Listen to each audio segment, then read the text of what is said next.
Good evening, Draco Kraken. How are you? Good to see that the chat is actually working. It wasn't working before. I think I was correct as to why. Hello. Oh, hello? Hello. Can you hear me? Hello. Yes. Okay, good. Welcome to the stream. Hello. Hello, stream. Hey, Timothy. How's it going? So, Coming in on a wing and a right, prayer. Hey, Lux. What's up? Are we getting Aiden tonight? I don't remember. I don't know. We shall see. We shall see. Good thing chat's working now. I think I was right about the thing. Good. So that's one thing. The other thing for the games, I think it was I think it really was the wind, unfortunately. I believe it. Yeah, because it was up to 25 miles an hour at one point, you know? Yeah, And, I believe it. It sucks, but as soon as everything was done, of course, then everything is fine. Yes. Well, I mean, hey, we got more days. Oh, of course. Just annoyed, that's all. Oh, I'm annoyed too, because I would have loved to keep hanging out and watching you play, because, yeah, man, I love that game. Game is good. It's a good game. The game is good. It's a good game. Timothy says hi, boo. Hello, boo. There you go. Well, until we hear from Aiden, hello everybody, and welcome back to TableTalk, discussion and discourse. I, as always, am your host, Alejo, aka Great on95. And I'm your second host, Prince21, and I'm cooking Karambwans. Oh, wow. They're octopuses. Ah, yep. Nice. Yes. If any frames should drop this evening, none of them should, but if any do, then blame nature as well as the ISP. Yeah, and the fact that apparently some of your internet cables are above ground? That's weird. I don't know, man. It might just be the box itself or something. You know, I have no idea. You know? Yeah, that's weird. I have no clue. I have no clue whatsoever. I live in a bougie neighborhood where all our power lines and internet lines are underground. Well, there you go. Fuck. And I live in an area of the world where earthquakes basically aren't a thing.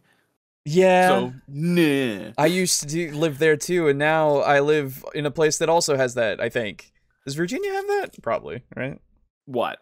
No, Virginia doesn't have earthquake things at all? Yeah, not really. Yeah, okay. Yeah, because I know really on, Maine had really nothing except for cold. yeah. Severe ice storms. Yeah, the East Coast basically just has hurricanes and heat waves. Yeah. And, like, really, really rare tornadoes. Yes. In my entire life, I've only been a part of one earthquake. And for whatever reason, it was here. Oh. But I want to say it was, like, a 0.2. Oh. Like, a tiny little rumble and then nothing. Yeah. So. Oh, hey. Speaking of drop frames, here they go. Yeah! Woo! Still windy? No, it's died down. What the fuck? I don't know. It's also like a part of it is apparently my what's it called? The latency between upload goes up for some reason. Like it went up to like 200 for some reason. Oh, that's weird. Yeah, I don't really know what's going on. Yeah. So is somebody stealing your internet? I don't think so. There's not anything else on my network. I know that for a fact. Oh, okay. So yeah, no idea. Weird. It's just being annoying, really. By the way, I apologize. I'm going to be talking with a full mouth occasionally. I have 4 hot dogs in front of me. Oh, hell yeah. There you go, dude. Nice. Yeah, dude. Because a long time ago, I don't know. Have you ever been to the World of Coke in Atlanta or no? I have not. Oh, it's super cool. It's the Coke Museum because Coke was invented in Georgia, in Atlanta. Oh, was it actually? I didn't know that. Yep. Oh, cool. It was invented in 1886. Yeah. Yeah.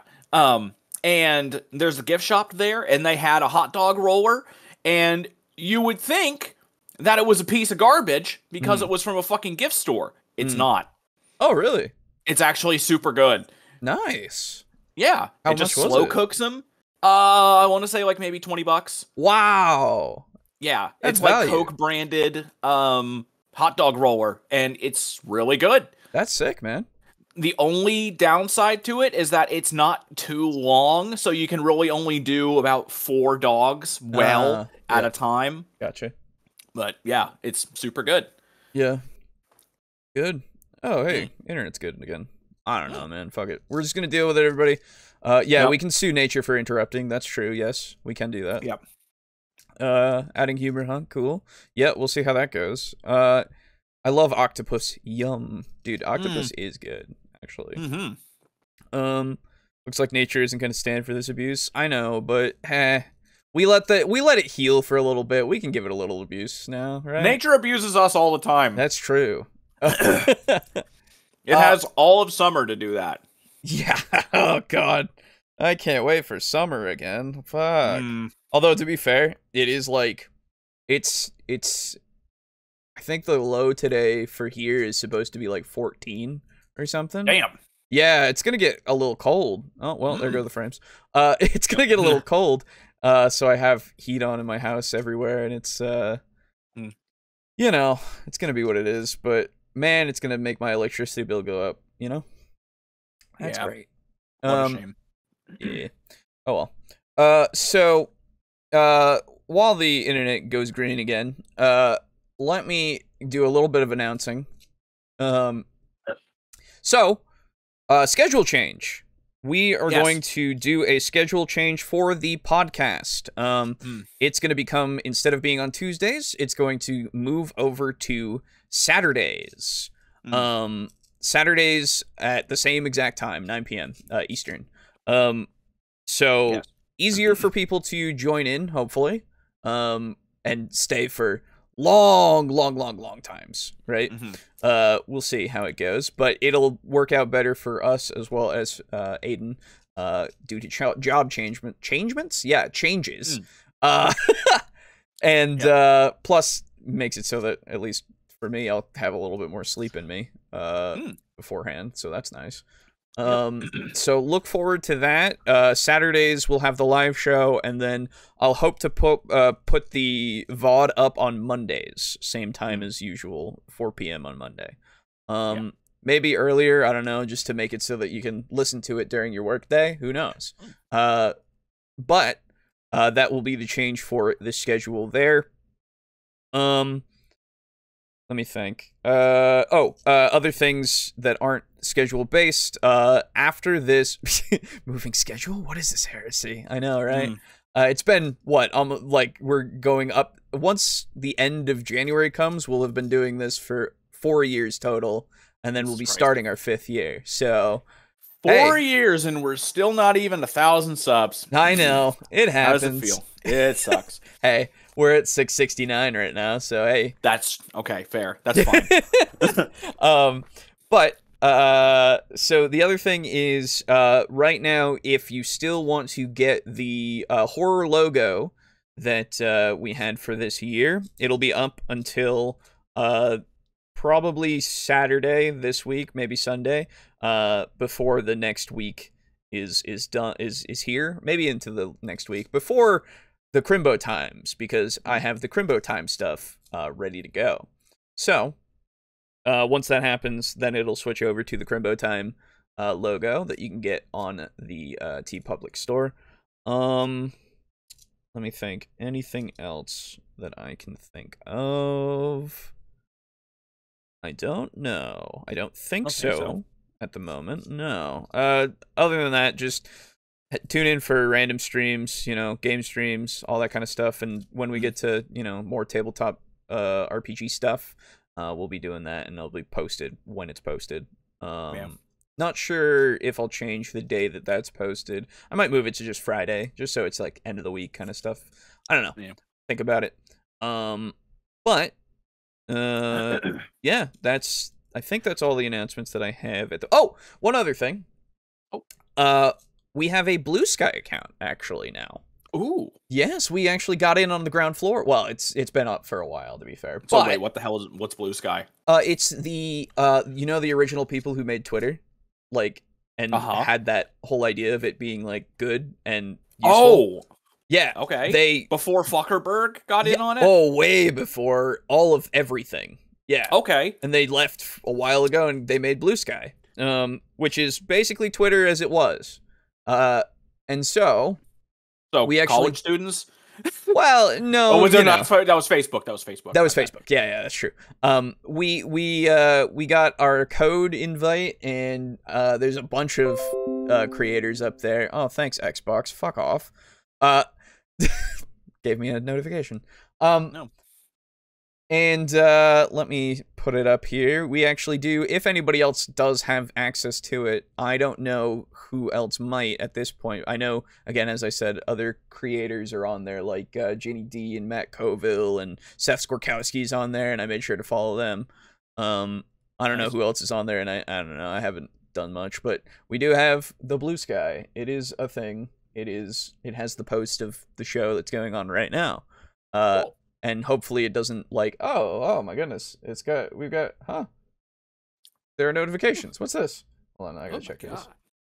Oh my god, people have already liked it. And that's neat. God. Why? That's fucking weird. Who are you? Why? Okay. That's cool. Why? Hey. Why would you do that? No. Hey, I mean, that's good. That's a good sign. Yeah, I was gonna say, I feel like Blue Sky is gonna at least get us out there a bit more than Twitter ever will. Though I will still post to Twitter on occasion, right? Yeah, we have to post to the Ministry of Truth. We do. So that's just what I'm gonna call it now because of that Freakazoid video. Yeah, it's really funny. As you should. So, that's the other thing.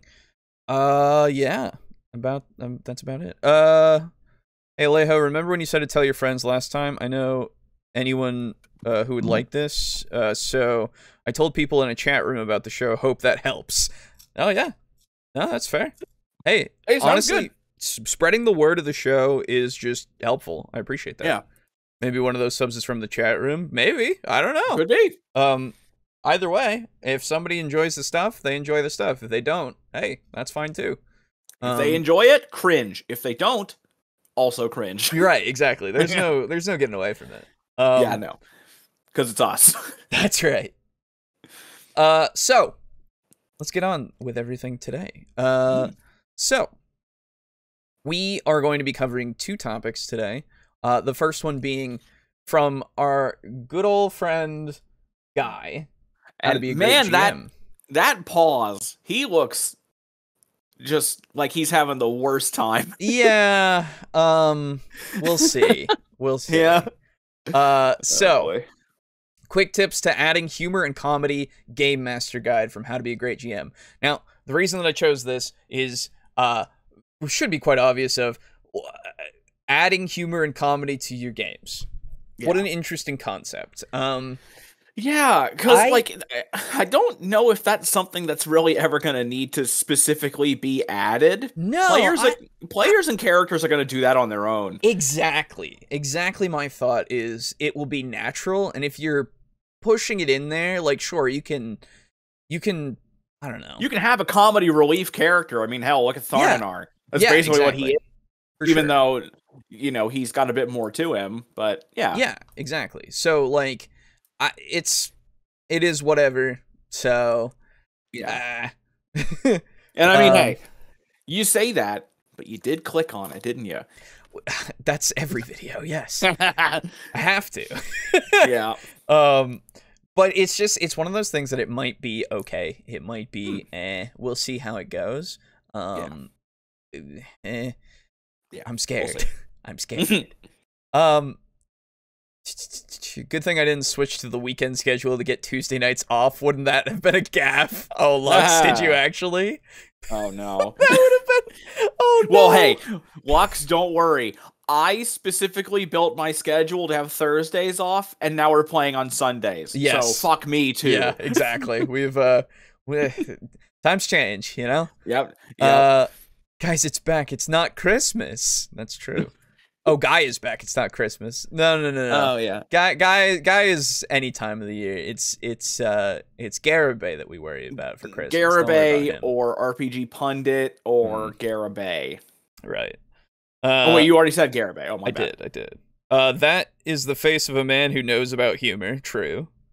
Yeah. Is tip 1 be funny? Because I might already have a problem. Don't worry about it. Nah. Well, don't worry. You don't have to be funny. Your characters need to be funny. Right, exactly. Hey, Mog, how's it going? Date change? Yes, show is gonna now be on Saturdays. I'll put a community post up after today, so that we get that all going. Plus, it'll be on the VOD for people in the future.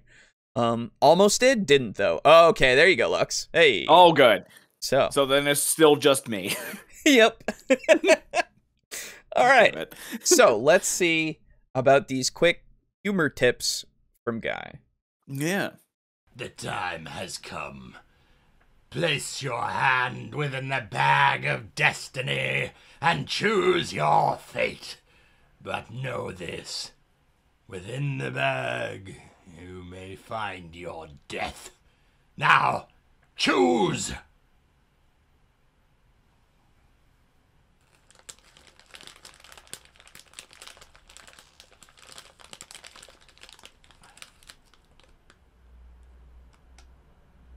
It's an almond swirl. You have chosen wisely. You did not get the toffee. Eh. Okay. Yeah, sorry, that one doesn't. Hello and welcome to this episode of How to Be a Great GM. My name is Guy and today you're watching The Cult of... That's right, we're looking at how do you insert comedy into your games and how do you use it so that you can create some seriously funny moments. Okay. It's easier than you think if you follow these kinds of steps and you use comedy as it should be in the game, at least how I feel that it should be used. I greatly appreciate that one of his main points is balance. Yeah, I was gonna say, because you so can't have fucking too much important. of it. You can't, if you're gonna have, like, you can have too little of it, and that's fine, right? Oh, yeah. Like, honestly, less is more in this case, Yes. I would say. When in terms of comedy in a story, yes. Yeah, if less you're is absolutely more. going to be injecting it, for sure, less is more.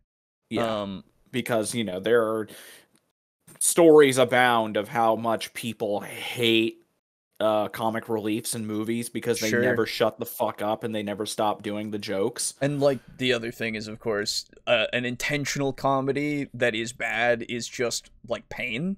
Yes. But unintentional comedy is always great. Yeah. And I was thinking for a second there, I was like, I was going to say even things like Yakuza and Gintama have comedy coming out the fucking ass. Oh, yeah.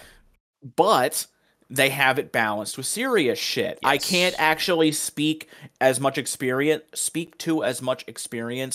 with Yakuza because I've never played it or seen it. I've only seen like compilations of some of the funny shit. Yeah, exactly. So I don't actually know the amount of seriousness, but given how beloved it is, I'm willing to bet that it's probably equal. Yeah, honestly. Yeah. Yes. Okay. All of the comedy shit is your side shit, right? Yes. A lot of the time, and the serious stuff is the story. Like it is like drama as fuck. Like it is so much. It's pretty good drama, honestly, I think. And then at the end of the day, once you go and find your the chicken who you can put as a manager of real estate. Fuck yeah. that's its own thing, right? Go meet Michael Jackson, and nice. Dance with him in a minigame. It's good stuff. It's good. And then you got the fucking what the hell? You got what's his name? Popping out of manhole covers and shit. Oh, yeah. Just all the time. Yeah. Fuck, why can't I remember his name now? Yeah, right? I know, you know who I'm talking about. Yes. The Mad Dog of what's his fuck. Yes, Mad Dog of, I forget the name too. Gojo? Is it Gojo or no? Yeah, I think that's his first name. Fuck. Yeah, no, it's hurting me. God damn it, I gotta look this up now. Fuck. Yeah. All right, hang on. Wow, that is really I know. hit me. What the fuck? This is the most popular character. I know. Yakuza Zero. Majima. Majima. Yes. I got it right then. Goro Majima. Goro. I was close. Close. Exactly. Right. Okay. Fuck Majima. me. Jesus. What the fuck that was took that? me way too long to remember. I know. Holy fuck. Anyway. I hate that. Anyway. Yeah. Where is my mind? Woo. Anyway, yes. There's that as well. Yeah. I try to put humor in my lore. Not sure if it works, but yeah. It actually does. Yeah, I remember when Alejo was reading your comment strings, and he was talking about like the political situation. You got a legitimate laugh out of him. I don't remember what the exact that wording too. was. Yeah. No, this is Timothy saying it. But that was for Lux's stuff for sure. And like Timothy's my bad. Stuff Okay. For the dragon the Dragatoan Empire. Well, that too. Yes. Okay. But no, the copper dragon who's quite sure of himself and everything, and I wasn't there for that one. No, unfortunately, yeah. Yes, I wasn't there for that one. That's my bad. But there's a bit of humor in there for sure. Unfortunate, I game on Saturdays. Oh, that sucks, Mog. Is it going to be like late games? Because we'll probably still be going by the time you're done. Yeah, because it's us. It's us. Yeah. What was that? Oh, that beginning sketch thing. Yeah. Well, yeah. It's he's done funny stuff before. That one wasn't. funny. Sure. Yeah. One time he had the one. Oh, sorry. No, you're good. You're good. I was gonna say the one that he did that was really funny was when he did like I think it might have been like voices and stuff where he was like, I'm the king. Yeah. I need you all to bow before me, please. Yes. And then it was that was funny. Good. That was pretty good. Yeah. One toffee is great. Two, using those awful joke jelly beans in a bag would be an awesome prop. Yeah, toffee. From what I remember, it's been a while since I've had toffee, but I think toffee's okay. Yeah, I was never a fan of it. Fair enough. Yeah. And then using like this is a grass flavored jelly bean. Yeah, that would have been. Oh God, yeah, fuck those. I've had those. They come in regular bags. Yeah, I know. It's fuck them. Comedy is horror except you laugh. Yes, exactly. Yeah. Same exact concept. So now, you know what? I gotta say this before I forget. Right. Since we're talking about candy, this is a kind of a tangent. No, sure. I just recently got back from a vacation to Brevard, North Carolina, and they had a candy store there. Oh. And I got a specialty candy apple, and it was an apple pie candy apple. Oh, I think you were telling me about this. And it was the gooey caramel dipped in white chocolate that was dusted with powdered sugar and cinnamon, and my fucking God, it was incredible. I bet, dude. Oh, it was literally the best candy apple I'd ever eaten, and fuck, I was dying. Fair enough. Was so fucking good. Fair enough, it literally, it's so weird because it was white chocolate, cinnamon and sugar and caramel. It tasted exactly like an apple pie. That's amazing. That's really good. And oh my God, I miss it so much. Anyway, go on. I wasn't sure if he said toffee or taffy, but I like both. Yeah, fair enough. I think they're similar. I think. Or maybe they're not. I don't know. Maybe. I don't know enough about toffee. I know taffy. Yes. I would have said you chose wisely with the candy and then show a stick of TNT in the bag. Yeah, there you go. Yeah. All right. Oh boy. I thought it was going to be slightly more slapsticky, where it's like, you have chosen your death, and he just picks out a piece of paper that says your death. Yeah, something. I was kind of hoping it was going to be something like that. Yeah. But, Yeah. Break it down into four things. We look at the actual comedy itself, we look at its use, we look at how to balance it, we look at some ideas in terms of how you can make things funny. And I think the important thing to realize is what makes something funny. That's a question we're going to look at later on in the video, so stay with us for that. Right, so comedy.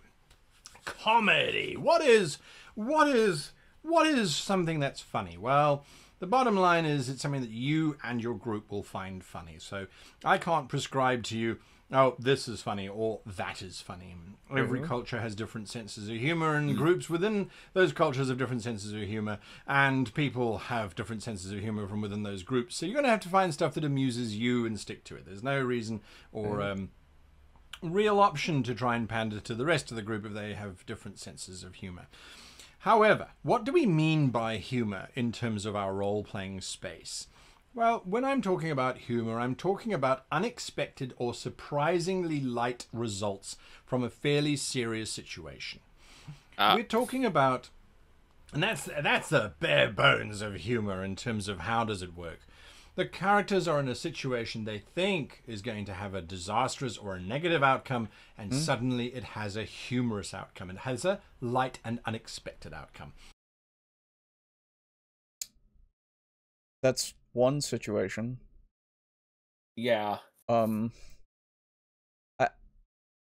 So if we're going so if we're going to go by just that specific definition of how we're going to have humor in our games, then having it be a juxtaposition of something very serious is fine. Which is why I assume the opening sketch is the way that it is, right? Because it's supposed to be this is a it's your death because toffee is death because it's bad, right? Instead of it being, oh, you die because, I don't know, a poison gas in your face, right? Something like that. Yeah. Which, if, like you said, if your group found it funny, I suppose so. Yeah.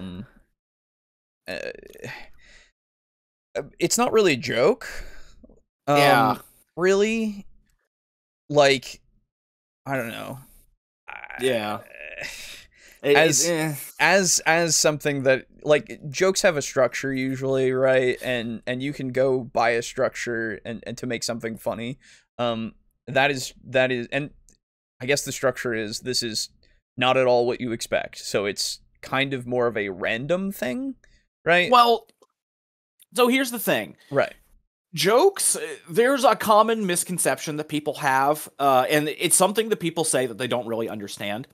When they say humor is, what is the one where it has a definitive thing? Objective or subjective? Subjective is objective is definitive. Subjective is, it depends on, like, okay. You know, so person. What people will sometimes mistake is they will say that humor is objective. It's not. Comedy is objective. Well, so because comedy is objective because it is something that you can teach. There are comedy classes. I see what you're saying. Yeah. So you can actually learn, like, comedic method. You know, this is how, this is comedic timing. Yes. You know what I mean? Comedic timing is a thing that is well understood. It's why you can point to something and say, your timing is all off. Like, you missed your timing. Yeah. Humor, on the other hand, is subjective. Yes. You can say something that you find humorous, but someone else won't. Yes. So the thing I take the most issue with is the way he's describing the humor, and maybe he'll elaborate and describe more types of humor, but he's like, oh, you get something light and unexpected from a serious scenario. That is, please tell me you're gonna cite more examples of humor, because that is not the only humor you can get in a TTRPG. I would imagine it's not going to be, because and I guess he's already put the broad strokes of humor is subjective, right? Because he's saying, your table might find something more funny than, I can't give you, definitive things. The only thing that you could do is really with, like, a comedy routine. You could give that, but that's not what we're going for at all. Like, unless you are quite literally making NPCs do a comedy routine in front of people. Like, that's when you would do that, but... Well, if you have an understanding of comedy, you can kind of be more humorous more effectively, because the techniques used in comedy are effectively almost always applied in humor. Oh, sure. It's just that you apply those tenets of comedy to your table's preferred brand of humor. That's what you have to do. So if you have a decent understanding of things that are comedic and like the actual ways to be comedic, then you can be humorous pretty easily, because especially considering you're playing with people you know. Yes. So it kind of comes down to those two things. It's having at least a basic understanding of comedy and knowing your audience. Because you can have a good understanding of comedy, and if you're doing an actual stand-up routine, you might come across somebody who doesn't find, the thing funny. Yeah, exactly. So, honestly, doing comedy and humor in TTRPGs, as long as you know your group, is honestly really fucking easy. Right. Because, I mean, you guys see how I do it. If you've watched Devils and Dice, I don't get any laugh out loud moments, but I know that I'm getting you guys with Tharnanar's bullshit. Oh, yeah. Yeah. Like, again, it's not laugh, but it's definitely a fucking, God, I fucking hate this guy, but I can hear that smile. Oh, yeah, for sure. Because he's just a little amusing. fucking piece of shit. Yes. Yeah, I suppose that might be a better way to put it. It's more amusing. Yeah. Yeah. Does that mean his table likes that candy bit? I don't know, maybe. Oh, God. I'm sure he does. Which is why he put it in there, which is fine. Yeah. I tend to use wordplay and banter in my humor. Yeah, fair enough. Yeah. There are many ways to do it. It's just, I don't know. With this, it's just like, this is something you could do, for sure. I just need, like you said, I need more. Also, Aiden will be around soon. He forgot what day it was. So I'll see him in a bit. The characters are facing off against a skilled swordsman who is rumored to be able to dispatch people with a single thrust of his fabled weapon.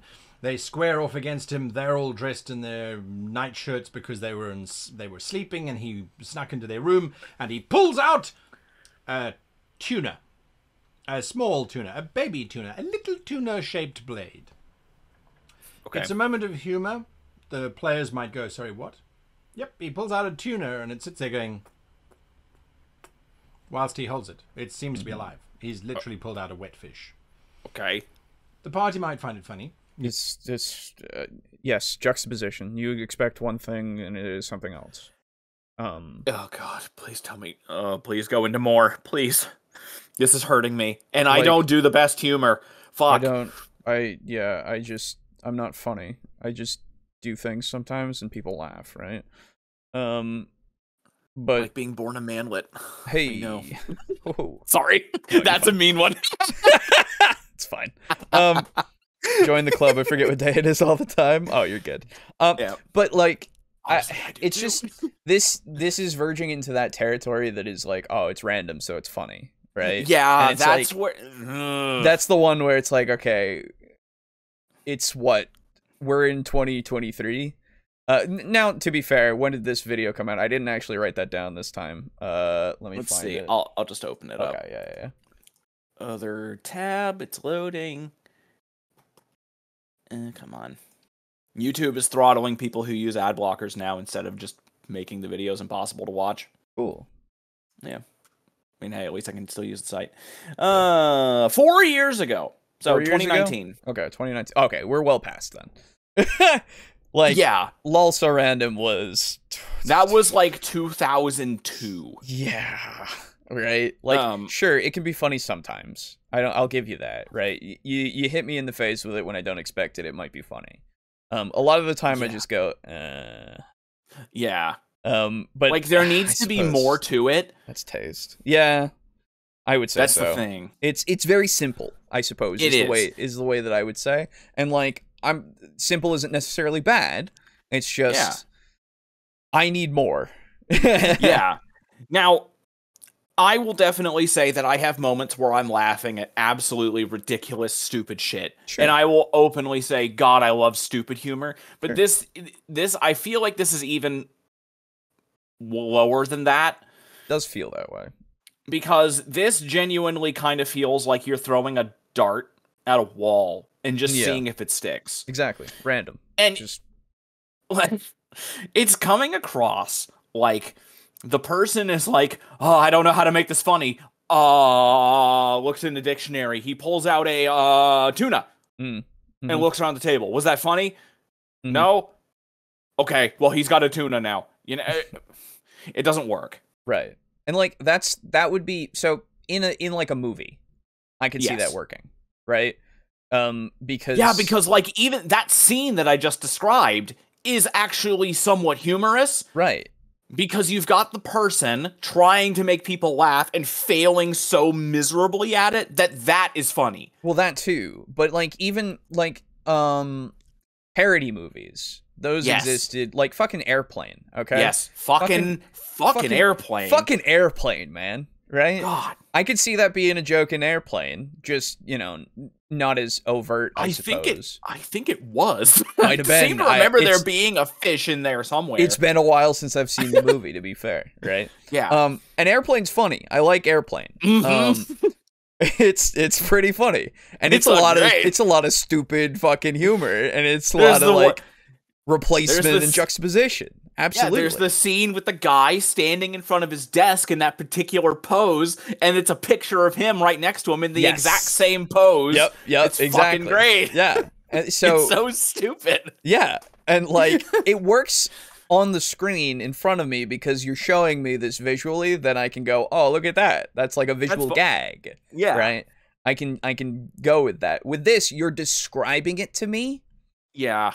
And, like, I have to picture it, and then I have to think about... Well, then I think about it a lot more. Right? So now here's the thing. There's a guy that I watch. He uploads very rarely. His name is Alistair Beckett King. Okay. And he is an English/European comedian guy. Okay.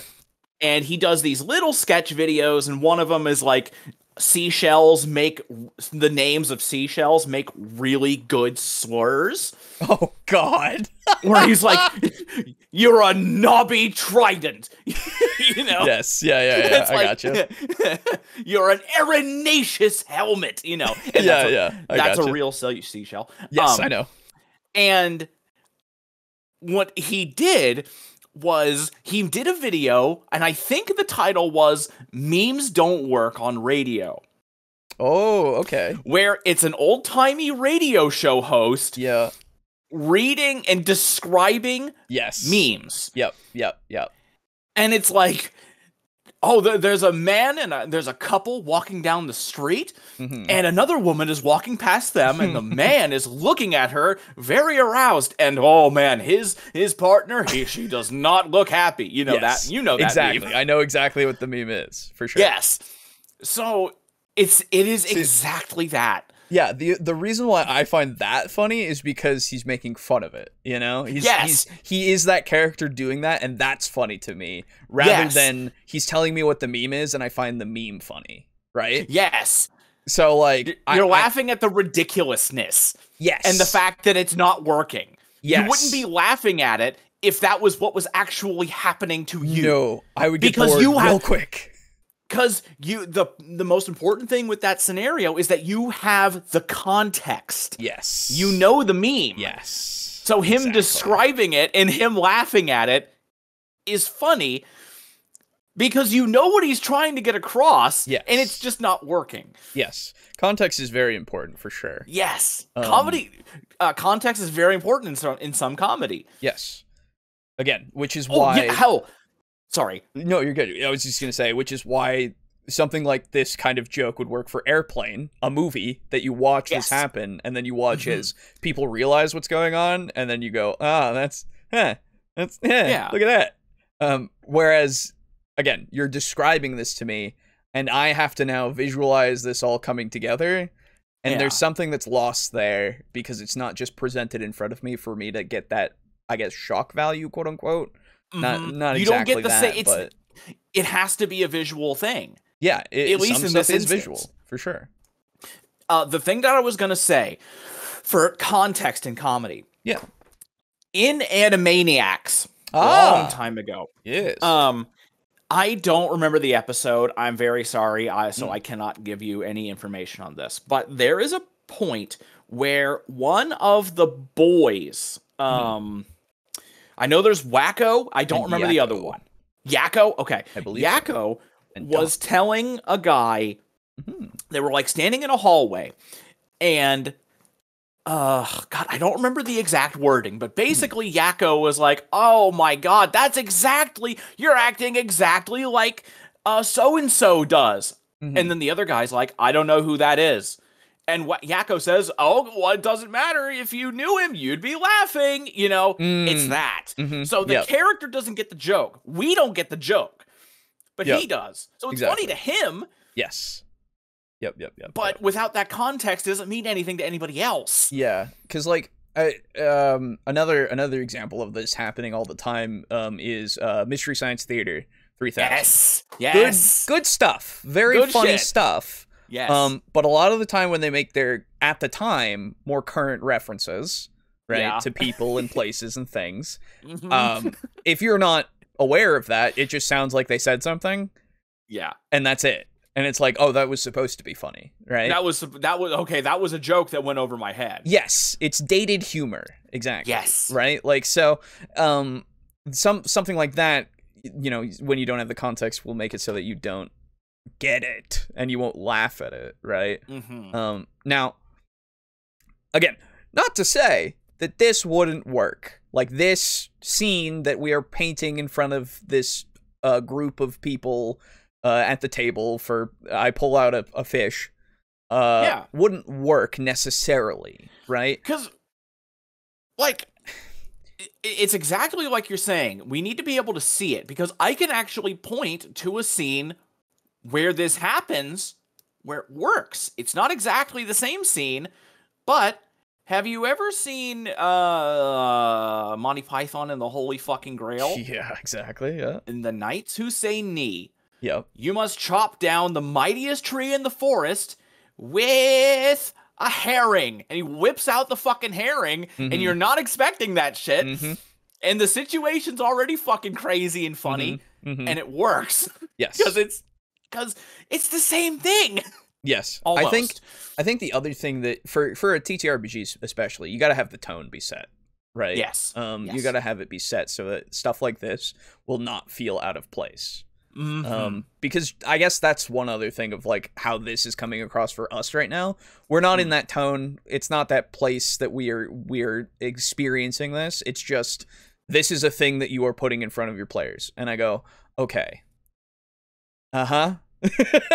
Now, I guess if I look at it more charitably in that fashion of this is the tone that I'm supposed to have, which he hasn't put in already, like you need to have that be the tone of the game, which I would have appreciated beforehand. But if I want to give him that much of an olive branch and go, okay, you got to have your game kind of be silly a little bit so that this is fine, then I would go, okay, I could see it working fine. I might not laugh at it, but it's something that works, you know?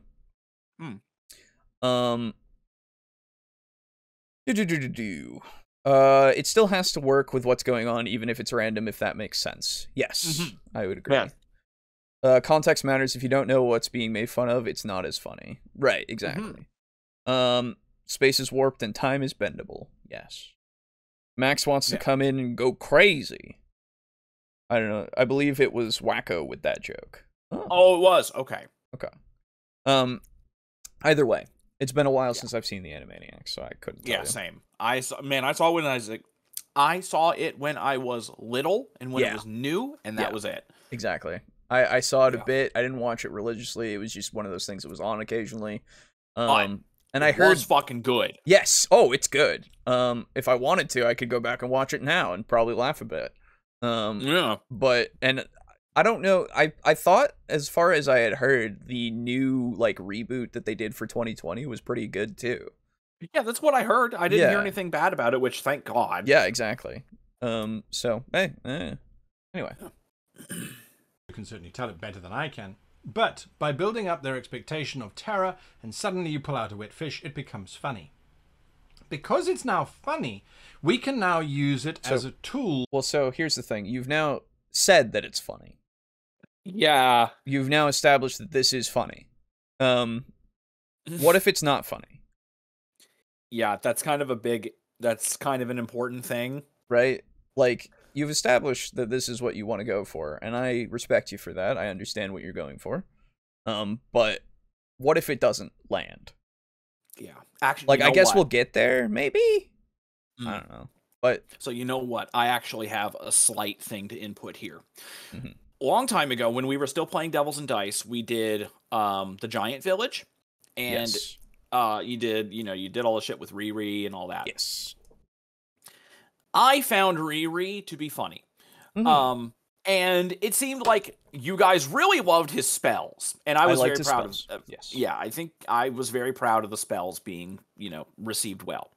Toward the end, when you guys were fighting him, and Ree, the other one, got knocked out from the big Ree. Yes. This all makes sense in context. Shut up, chat. After that, there was supposed to be two major jokes. Okay. One was supposed to be Ree wouldn't wake up after getting knocked out until you called his name, which was Tarkander Runder Skunderson, because he revealed that the night before. Yes. That didn't wind up happening, so I moved on to the other one, where because Ree got knocked out and he had a near-death experience, he actually met Anam, the Allfather, and he was going to go into giant heaven, but Anam was like, no, you're ugly, go away, and he sent him back. That was supposed to be funny. I don't know if that one landed or not, but the one that I personally found very funny, for whatever reason, was when Ree woke back up, and Ree was like, oh, now I'm Chieftain Ree, and he is Shaman Ree after his deep spiritual experience. I thought that was really funny, and I said that aloud, and nobody chuckled or even laughed at all, and I was like, oh shit, that didn't work. So I just moved on. I was like, fuck. So right. That's my experience with saying a joke that I thought was genuinely really funny, and it did not land at all. Now, granted, it didn't annoy anybody. No, I never felt annoyed during that whole anything. Yeah, so. because that was kind of like, that whole giant village was meant to be sort of lighthearted and comedy-y. Yes. So that was never really out of place. No. But yeah, that was a joke that didn't land. And I just had to move on from it very quickly, because if you say a joke like that and you say a joke, period, and it doesn't land, you just got to keep moving. Oh yeah, 100%. That's just how it works. You can't let it just double down on it. Yeah, for sure. Yeah, for sure. Because you'll have those moments where it's like someone says a joke and nobody laughs, and they repeat it. And they're like, why'd you say that twice? Well, nobody laughed. I didn't think you heard me. Yeah, no, it wasn't funny. Right. And then you feel like shooting yourself. Or then you go, oh, that was a joke? Oh. And it's like, ooh, I'm done. Yeah. So that's something you need to be very careful with when you're trying to be humorous. Well, yeah, that's exactly. You gotta like not have an ego about it as well. It's just like, let the things die if they're gonna die. You can't beat that dead horse. It's dead. You're not gonna affect it anymore. Absolutely dead. Yeah. Oh, the Max thing was the joke Abu was talking about. If you knew Max, you'd be laughing. Oh, okay, yeah. If you Max, okay, gotcha. Never really got into that show. Fair enough. Fair. Okay. When I was little, I watched a lot of Looney Tunes. Same. Yep. And Animaniacs was very similar to the Looney Tunes, so I was like, fuck yeah, dude. To offset drama. In other words, we can use it as a tool to enhance drama. Yes. Traditionally, when you have something tragic, before you have the tragedy, you need to have something light so that we have something to compare the tragedy against. It's the same with comedy. If you don't have a setup, or if you don't have the foil, so it's funny, and then it's serious, and then it's funny, and then it's serious. If everything is just funny, eventually it no longer is funny. If everything is serious, it's never funny, which kind of goes without saying. However, by alternating, you keep things interesting, you keep things light. So when we use it as a tool to offset, we are offsetting the terror of this man with this very amusing tuna-shaped blade. Once the players have laughed a little bit, there's been Is that what the situation is supposed to be? You're in a Wait, sword fight. tuna-shaped blade. It was alive. Yeah, I was gonna say you're. So the joke is supposed to be that he's scared in this situation and he pulls out a tuna instead of a sword, and that's supposed to be funny because he is very scary. Because he is very scared. I thought it was more just that it was a tuna and not a sword. Yeah, like it is not the thing that you like. That's the joke is it's not something you use to defend yourself in a sword fight. Yeah, and that's funny. And it's a tuna. And it's a tuna. And it it goes baby tuna. It goes and it's alive. I don't know how the fuck he got those. Don't worry about it. It's there, you know. But you know, I would be the that was a joke guy. Don't worry about that. Oh my. Okay, so you know what, Alejo? How about this? Yeah. We're talking about comedy. We're talking about humor. How would you do that scene, do you think? How would I do that scene? Yeah, so you've got this really powerful swordsman. Okay. And he's established to be really, really fucking powerful. Okay. And he's like a villainous character.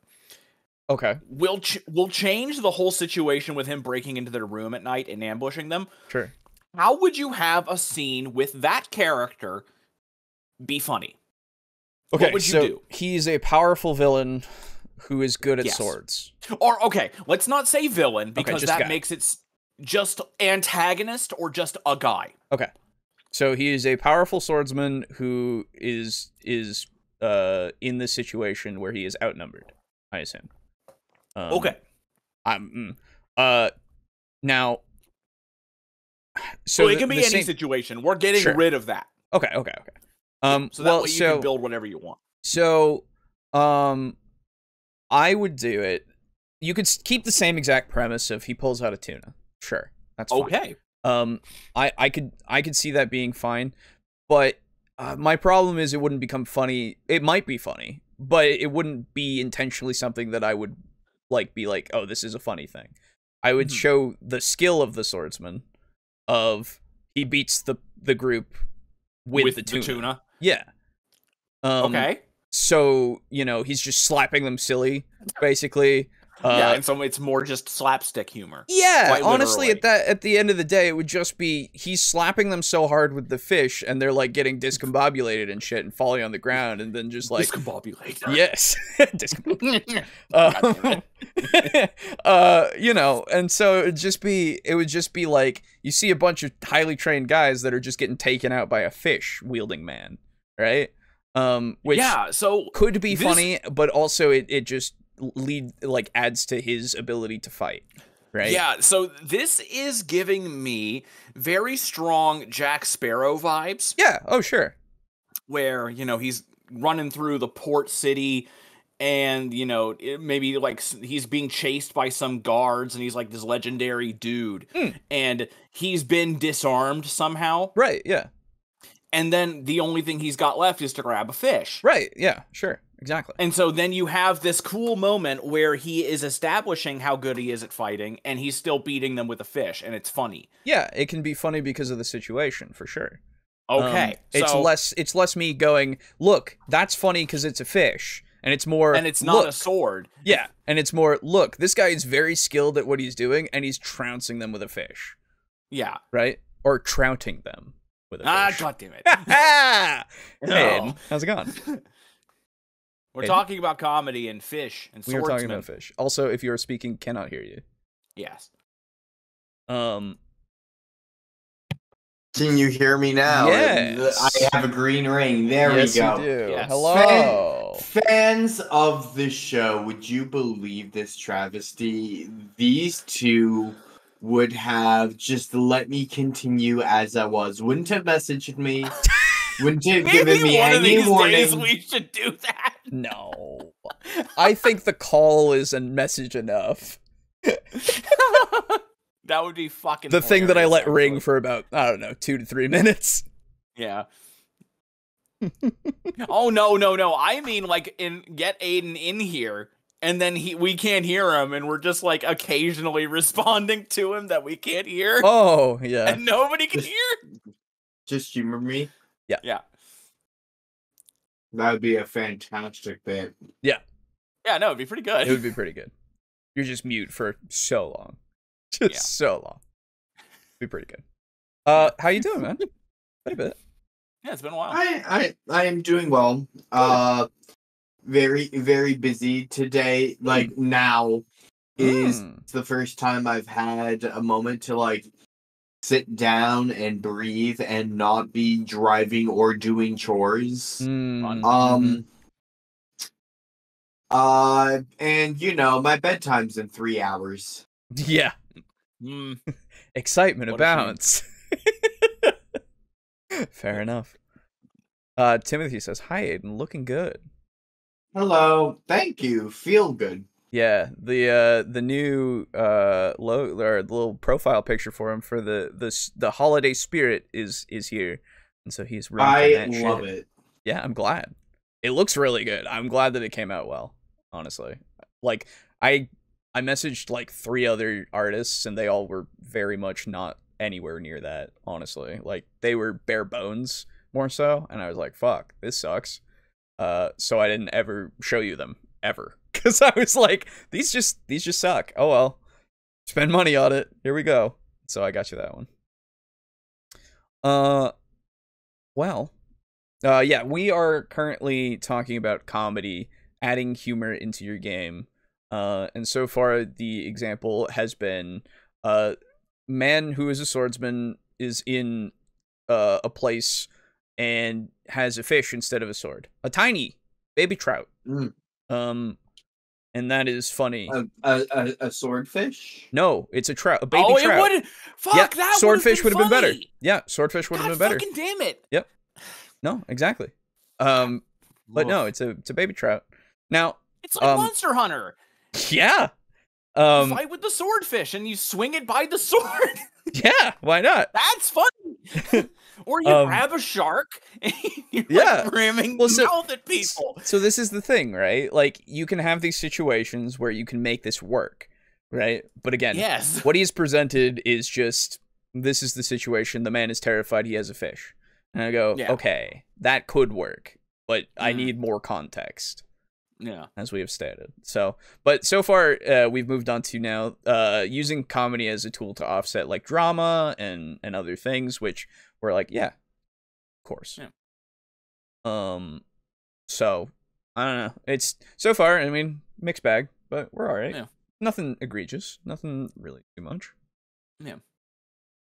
A light moment to make him more terrifying. That blade now, as he swings for the first player's head, turns into a hammerhead shark.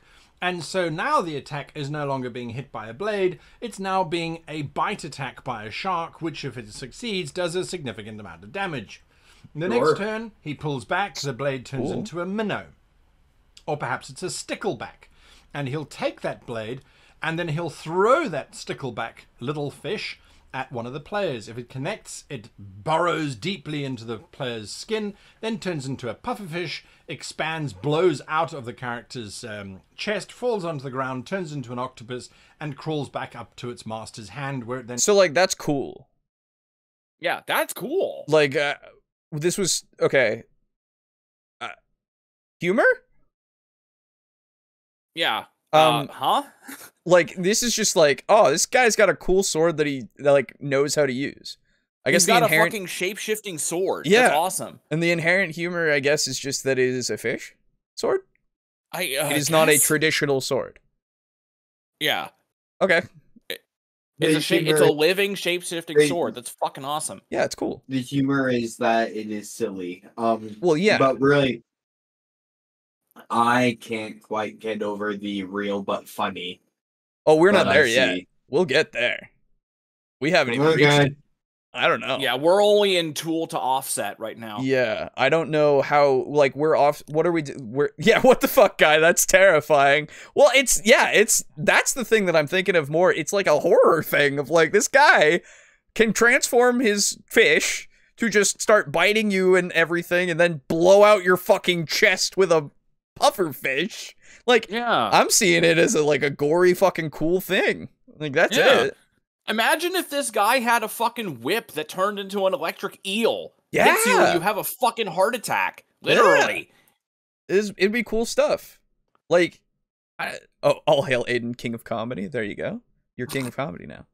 He's king of comedy. Yay! Yay. But yeah, like again, this is just adding to the moment of drama, rather than, or at least it's turning it now into just a display. But I don't see, again, it's the minnow thing. It's supposed to be funny when it becomes something that is ineffective, I suppose.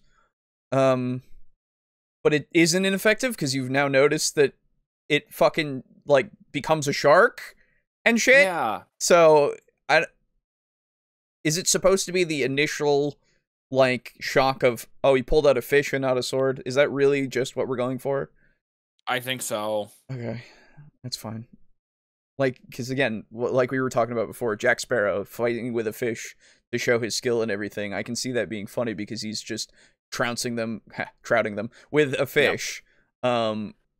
But that's, you know, without it being shapeshifty and stuff, it's just him, you know, ducking out of the way and slapping them aside, and they go, ah! You know? Yeah. Because then you go, oh, you hit him with a fish. That's kind of weird. Yeah. Hee hee. Right, exactly. It becomes a hee hee. But then again, it's also in the moment of, well, that's the movie that we're watching. And again, in combat, in like an actual turn-based combat, I find it less funny to see that happening and playing out rather than just having it happen in front of me, I suppose. Like if the DM is describing this battle happening in front of me without like pausing, then I would be like, okay, that's a little more funny than every 6 seconds, you know, we go through turn order, and then when it gets to their turn, then they're slapping you with a fish, and it's like, okay. Okay, slap me with a fish. Let's like, move on. there's too much time in between. I guess that really would show you the timing aspect of how you want to have your jokes be. Mm-hmm. I don't know. It's straight horror, but this conversation is making me think about the femur breaker meme.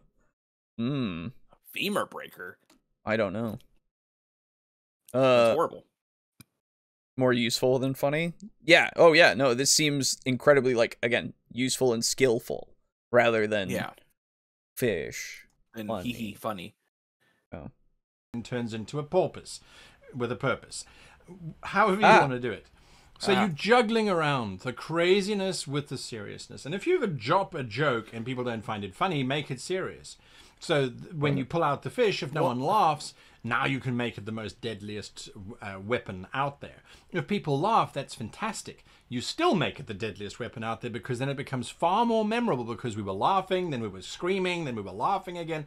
It gives a great moment to the players. And that's really what we're talking about in terms of humor.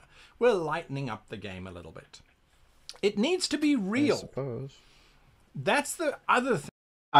I can see the point that he's trying to make of try to find interesting things in your campaign that can be both like humorous and also make a moment, like make a memorable moment. Mm-hmm. Yeah. I understand and I agree with that point. Me too. I think he just delivered a bit that was trash. Yeah, it's unfortunate. It got lost in that. Yeah, they can't all be home runs. No, exactly. Certainly not if you're trying to hit it with a just fish. Give you an example of a sword that turns into various types of aquatic animals. Hey, I'll turn it into a fucking whale. Yeah, exactly, right? Like, yeah. Oh, I can see the judge in Who Killed Roger Rabbit doing this. Oh, sure. Yeah, that'd be cool. Yeah. You didn't laugh, now you die. Ah, yes, the definition of comedy. No, well, so this is the thing, right? Because if we just take the words that he said, right, of it doesn't land, just make it serious. Will that always work? I don't know. No, nothing will always work. Right, exactly. But I suppose it's just one of those things where I think what you should do, instead of make the joke intentionally, inject the humor intentionally to such a degree that it's like super obvious, I guess, of like, oh, this is the fish the fish guy. He fights with a fish, you know? You make it incidental, or at least make it so that from the beginning, as he said, I suppose, that it is a serious aspect of this guy fights with a fish. That is just the way that this is, right? That way, even if it's not necessarily funny, or if they find it Karingu, then it's just how it is, and that's fine. Like, it doesn't need to be something that it's not, right? If they, and like you said, if they find it funny, well, then you can have them go, ha ho, ho, ho, ho, ho. But otherwise, just let it be, you know? I think at the end of the day, the incidental comedy that you get from just being a group of friends is going to be enough, unless you really, really, like, are playing to each other's, like, humor, sense of humor. Because at that point, then you know exactly how to get them to laugh. And then you can actually plan out scenarios that are intentionally there for them to laugh at. And hell, those might fail too. But you tried. I don't know. It just... Not to say, of course, that you shouldn't put, like, try to put comedy in there if you really want to. Go for it. I got no problem with that. It's just one of those things where, like we said before, just roll with it if it doesn't land. Is that for the individual using the weapon, it must always be real. Very seldom will you see in humor, whether it's in film or whether it's in a book, however you see it, very seldom will you see the individual who caused the humor to get that they caused the humor, or to be aware that what they have said is funny or is humorous. It doesn't work if it's that way, because then it's like a comedian laughing at his own joke. It really doesn't make it funnier. It just kind of actually makes it sad. So it's okay, but it's not great. So if it's not real to the individual using it, if the man pulls out a fish and he suddenly realizes that he's pulled out a fish, he chucks it over his shoulder, and then he pulls out this large poison-covered blade, that's still funny. Yes, he's realized I would say that is more funny. Thing, and he hasn't pulled out his blade. But if he pulls out this fish and he starts laughing at his own blade because it's funny, again, if you don't turn it around by the fact that he's laughing because he knows that the players are laughing, and so he's laughing because, ha, ha, ha, ha, when you finish laughing, you realize just how deadly this weapon is. So it must be real to those that are doing it. If it is, as we're going to look at some examples later on, like a cult or something, they have to believe it truthfully, honestly, and completely, not take it as a joke. If they take... Oh, that's where we're going. We're going to be making a cult setting that uses funny things. Okay. That could be interesting. Yeah. I don't know. The cult of comedy. Yeah, I know. That's what he, that's what he was doing before. That's what he did earlier. Yeah, you need to go and you need to invade iFunny headquarters. Oh, Jesus. Yeah, there we go. One could say he's fishing for laughs with his approach. Yeah. That seafood of course blade. It would be Punster McPunstein. That seafood blade would totally be in Gintama. Yes. It would be. Probably. I laugh at my own jokes. Fuck off. I laugh at my own jokes. I guess I'm sad. Well, I mean, you know, you can laugh at your own joke. Funny. Like, that's fine. It's just... And besides, we can't hear you. It's not cringe. The pushing it on other people to get them to laugh, I suppose, would be when it would become sad, right?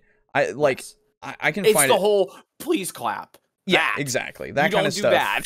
That kind of stuff is more sad. I would say if I see somebody else laughing at their own joke, I don't necessarily go, because maybe it is funny. Like, that's... And they're laughing at it because it is something that's funny to them. Hell, yeah. I don't know if anybody out there knows of, but Noel Miller is both a YouTuber, and I think he was on Vine before as well, and he's a stand-up comic as well. He's done a bunch of shit, music and everything. And he had his own stand-up comedy tour that he did, and I watched a VOD of it that he put out there. And every now and then he would like break out laughing during the thing because he found like what he was saying to be pretty funny, and it never took it out. Like, it took me out of it. Like, I was just like, oh He just, like, once he delivered the joke, then I would go like, oh, that's why he was laughing, because it's kind of fucking ridiculous, or, you know, a little fucked up. And then I would start laughing. So it doesn't always do that. And then again, that is my own anecdote. I don't know if it's the same case for everybody who would see that special. I don't know. But I think that it's fine on occasion. The villain laughing with the players is not humorous, it's menacing. Yes, I would say so too. Usually. So, yeah, I don't know. It is a joke. The players are going to take the whole thing as a joke, which I know is kind of the point, but it means that they will take it as being something that they don't have to be serious about, they don't have to engage with, they don't have to pay too much attention to, which derails the entire integrity of your campaign. You want people to take whatever you're saying seriously, but you want them to be able to laugh at the humor of the seriousness of the situation. If that makes sense. It's quite tricky to describe the fact that your humor has to be serious. Now, it's not funny to the cultists or to the individual that's using it. I've been talking about that at length. All right, so now we've kind of unpacked why comedy is why it works in terms of setup, take back, setup, take back. How are we going to use it? Well, we're going to use it as a counterpoint. When you watch something like Indiana Jones and the Raiders of the Lost Ark, which now came out just after the Ark was actually made, in there is a scene where there's this amazing swordsman and he's busy swinging his blade around and he's looking as if he's going to beat Indiana Jones up, and then Indiana Jones simply shoots him. It's a moment of comedy in the film in a very serious sequence where a woman is being kidnapped and Indiana Jones is trying to prevent that from happening. By counterpointing this very serious chase sequence, it becomes much more interesting, much more engaging, and ironically, it almost becomes more valuable to us as a form of entertainment than if not. Having said that, if you look at a tense thriller where everything is on... Okay, wait. So before we get to tense thriller thing, let me pull it back so that we get that whole thing. But my thing that I would say is the scene he was referring to was an accident. Yes, because Harrison Ford did not want to shoot that day and he was feeling sick. And so he just shot the guy. Yes. It's good and it works for the character and everything. It's one of those moments that's kind of lightning in a bottle for the movie. But for that kind of scene to happen for the movie, it works very well and it's presented well because it is just a visual medium that has that story going in front of you that you are not actively participating in, I think. Whereas if you try to recreate that scene like in your tabletop game, it wouldn't be as funny. It wouldn't. I don't think it would be, just because you don't get the same effect of that seamless kind of, setup and payoff that happens in that moment, because you have mechanics getting in the way a lot of the time. And if you do want to have that scene, you can, but I would say that you set it up beforehand, of have it play out beginning of the fight before anything happens, and then you have the fight going on, right? Well, so it's just one guy who's like a goober henchman thing that it falls to that guy, and then you just continue, like it's an NPC kill basically, right? Yeah, pretty much. And then you just have that play out in front of the players, so they go, that happens. Might not work as well because you're kind of describing it more so than them just being shown it, but I'm not sure entirely. That's what I was gonna say as well, where it's like, if you have that scene happen where a guy runs up and he like spins his sword around, he looks like he's really skilled, and then you go, okay, I shoot him, and then you roll, you do max damage or whatever, and you kill him. It's like, okay, you shoot him. Yeah, I mean, that's it. So that can be funny too, though. Yes, that can be funny, but like when you're just describing it, that's kind of all it is. Well, Boo, in fairness, that's kind of a bad faith example because you're intentionally having the DM in this scenario be like, okay, you shoot him. Well, I mean, what else is he supposed to say? You can talk about how how the character like flicks back the hammer on their gun that you might have described previously. You can talk about how like he tries to deflect the bullet with his sword, but then just whiffs it. Like you Right. can take like narrative liberties with the scene. I'm trying to say, how do you make that scene funny? That's where I was going with it too. That's the thing. Because like the I humor agree. The humor lies in the setup.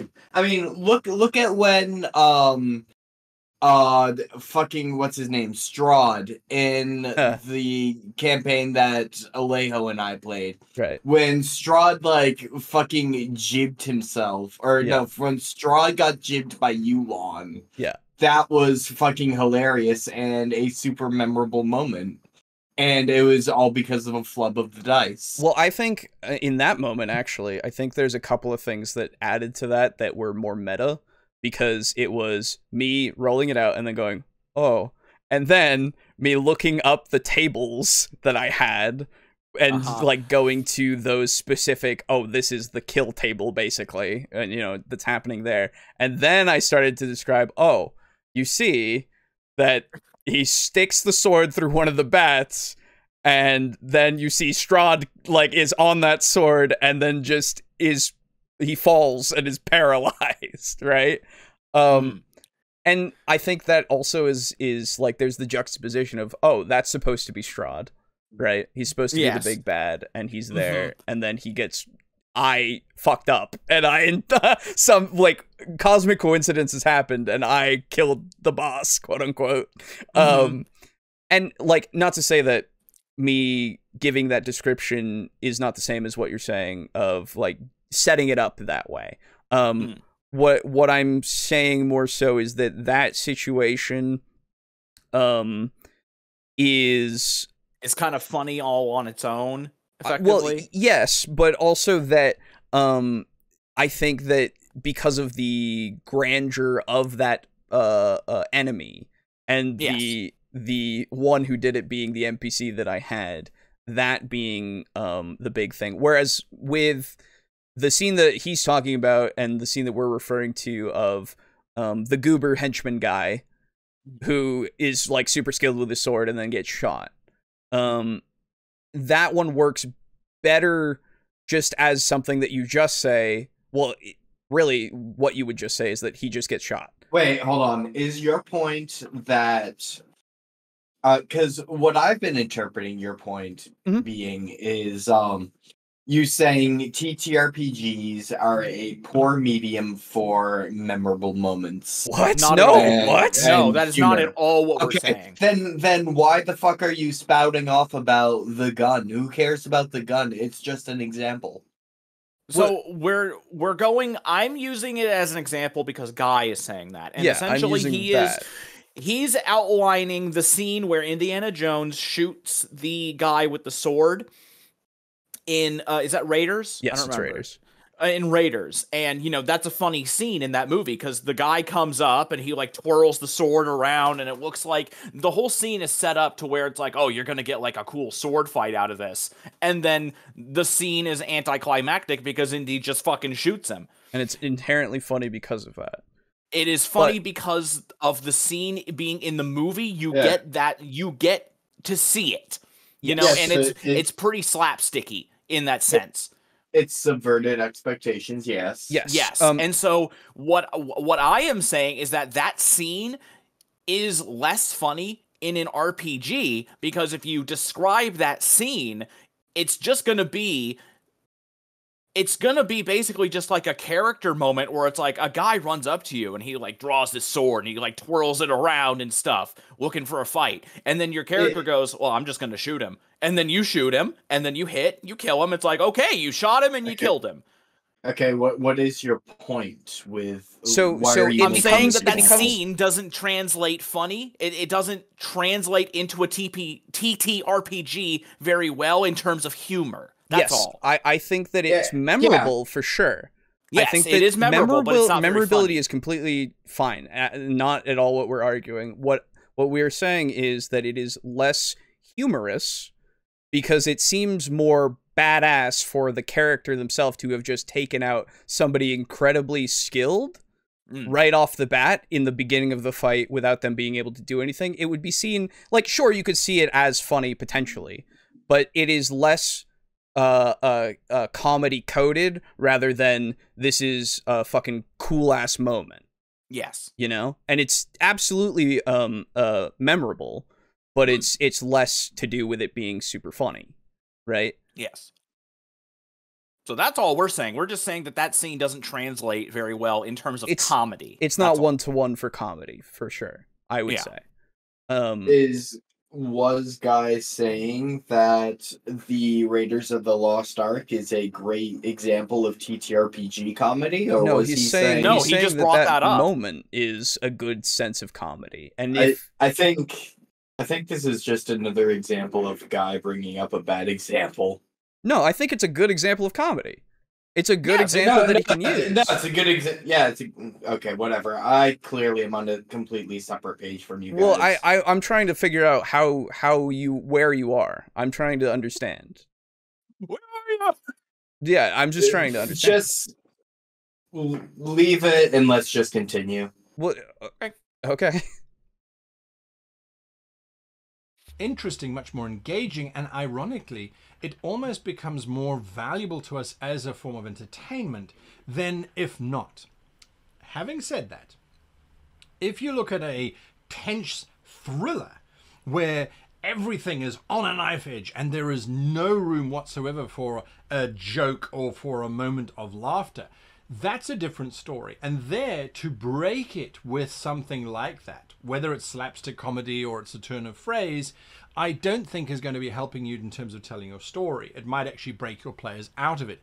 So you have to judge, is what you are saying going to make this better? Is it going to heighten and enhance? Is it going to act as a counterpoint? Or is it going to drag the entire thing down? And yeah, this is overall why we were using this example and trying to go into it, because he's trying to say that these examples are something that you need to be careful of or use effectively, like trying to make a moment like that in your game for your TTRPG. So it's just one of those things where, like, you can try, at least for that Indiana Jones example, but I'm not sure that it translates very well one-to-one in a mechanical sense. It can work for a narrative sense for sure, but it needs to be something that's outside of the mechanics, I would say. That's really the ultimate point that I have, at least. Many things. Oh, goodness. Blocking the words like that with the green screen is messing up my eyes. Well, you know. I suppose the players are likely to laugh with Kefka, but the characters don't. Kefka is a risky thing to attempt. Kefka from, like, Final Fantasy? Yeah, believe so. Okay. It's funny when you look at it not having it told to you. Yeah, potentially. Yes. It can lose something from that, I think. The equivalent to the gun thing, I had a big fight set up with a wizard in his sanctum, and one of the players just threw a necklace of fireballs in through the door. Might not sound that funny to describe, but it was pretty funny when it happened. Yeah, that's true. I think that sounds funny. It was pretty funny when you described it. I remember when you're talking about that for sure. It's one of those things that I think in the moment, like, that would be funny in the moment afterwards, as well as, you know, when you describe it for sure. I don't know. It just, because with that, you have that desperation that's happening as well of like, oh, or the not caring about what's going on with that wizard, and they just throw in the necklace and they're just like, fuck it, let's do this. And then we close the door and just let him blow up. And then that could be funny because it's like, oh, it's a powerful wizard and you just destroyed him with that item. Like, just that item. And then it's like, oh, we're done. You know? It really just, I think, case by case. We got to look at it case by case. Take us away from the seriousness of it. So if it's a serious battle, if it's a serious fight, I would recommend just keeping the humor low. On the other hand, if it's just a fun chase sequence, if you play a fun game, this is how you use it. It does certainly lighten the tone, and that is something that we want to do from time to time. Remember, a lot of people play this game as a form of entertainment and release from and escape from their own world existence, which is sometimes not very funny.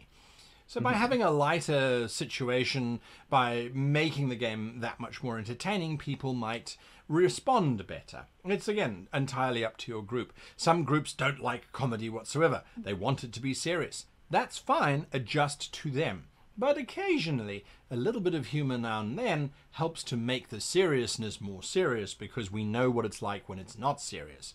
Oh boy, to try and describe that. Now, to set horror... Well, so it's one of those things where I think that if you're doing a serious campaign, you can keep it serious with all of what you're like writing out and all of the situations and stuff. Sure, you can put in things that are supposed to be a lighter mood, if you really want to, but I think that the characters and the players are going to bring that in order to lighten the mood, because they're going to need to do that in order to keep their own, heads, I think, a lot of the time. Which is why I don't necessarily see the need to, I don't know, not necessarily force, I guess force is too strong a word, but have more of those lighter kind of situations, because fucking they find a guy who's just got an accent, and they're gonna, I don't know, trail that guy for a while, try to get him to join the party, and then it's like, oh, okay, well, that's where the humor is, right? Because we got to collect all of the interesting people, right? Get them all in the party. It'll be fun. God damn it, I almost just spat out my drink.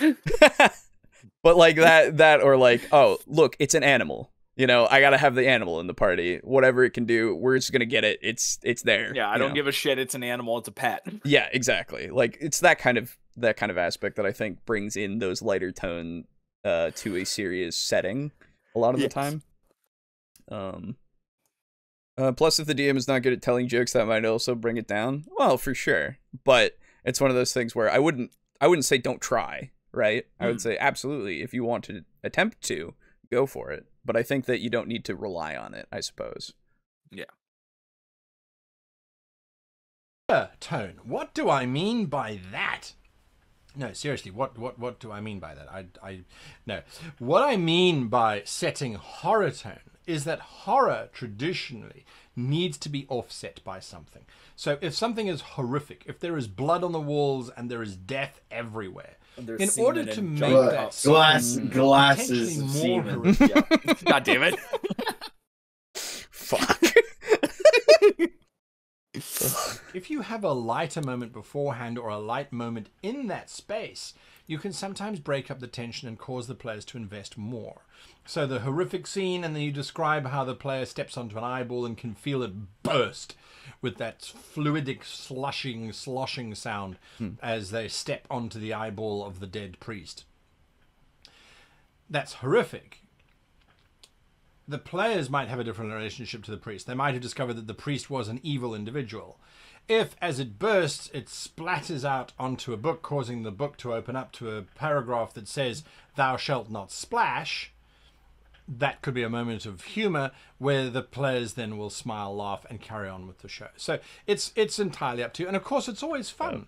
It could, yeah. God, I wish you would come up with better examples. Yeah, that's definitely just okay. Good. Yeah. I guess. The players can make a campaign funny even if the GM just acts as the straight man. Yes.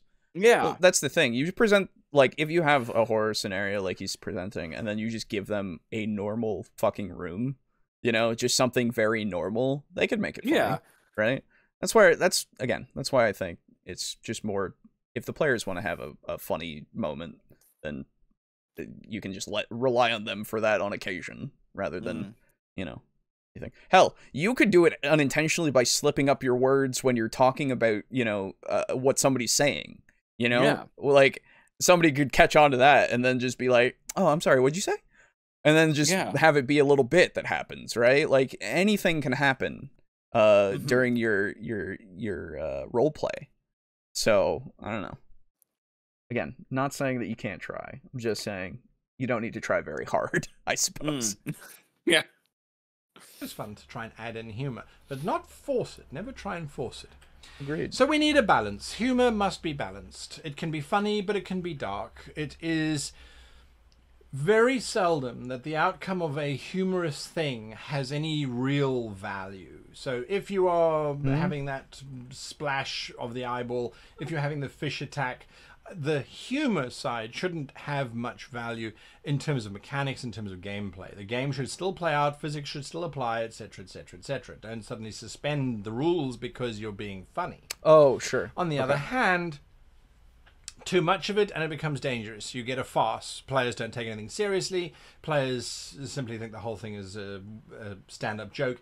Don't become a stand-up comedian whilst running role-playing. That also can be equally distracting and undesirable, so avoid that. Humor can be used to heighten danger. It can be used to create expectation. So the next time the players see someone pulling a fish out of their pocket and they have had the experience of it turning into a shark and then whatever, now their expectation will be that it's going to do the same thing. Now when the person pulls the fish out, realizes that that's for dinner, puts it back in their pocket and then pulls out the blade, you've set up another humorous moment, but you have also created in your players a sense of fun that, oh, okay, yeah, great. So there are ways and means of doing it. Don't overdo it. That, I think, is something that is appropriate for almost everything that we do within role play. Good. Do not overdo it. I was going to say, that applies to literally everything. So yeah, pretty much. You can go, too far one way or the other for anything. Everything in moderation, except moderation. Yeah, exactly. Always have extreme moderation. That's right. Yes. All the time. You always do that. Yeah. The players don't set up the joke like from Raiders. Well, so this is the thing. You can still set that up. There's nothing wrong with it. It can still happen. It's just, I don't know. It's just one of those things where it's just better as a visual gag. I think that one works better as a visual for sure. My players came up with the phrase "space deer don't look up" when infiltrating a bunker through the roof. I don't need to add comedy. Nice. That's true. Honestly, the joke from Raiders wasn't set up by anyone. Harrison Ford improvised that, so it's pretty equivalent to a player responding to a straight situation by doing something funny. Well, yes, and yes, it is. Very, very true. The intention was there for it to be a fight, but then he went no. So,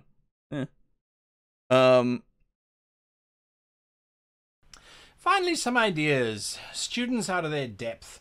In a world, in most fantasy worlds anyway, you are going to have students of the divine, of the arcane.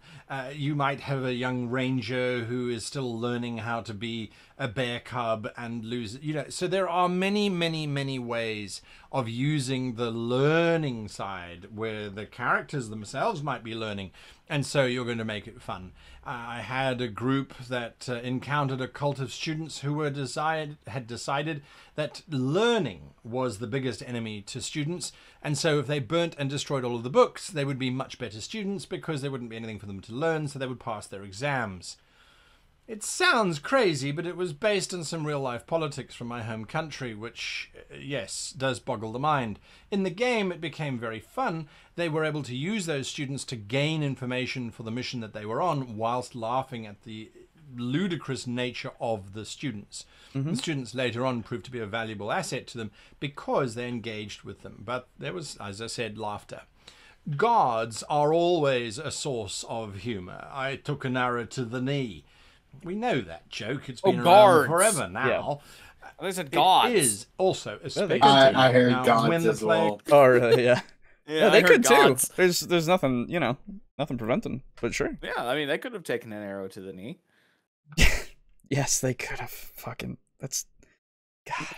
Fucking. Did you say guard? What? Fuck.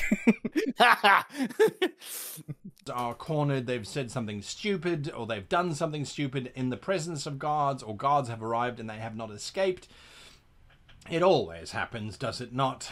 The guards so arrive. many people the hearing guards are the typical Keystone Cop's type of god. So they are completely inept.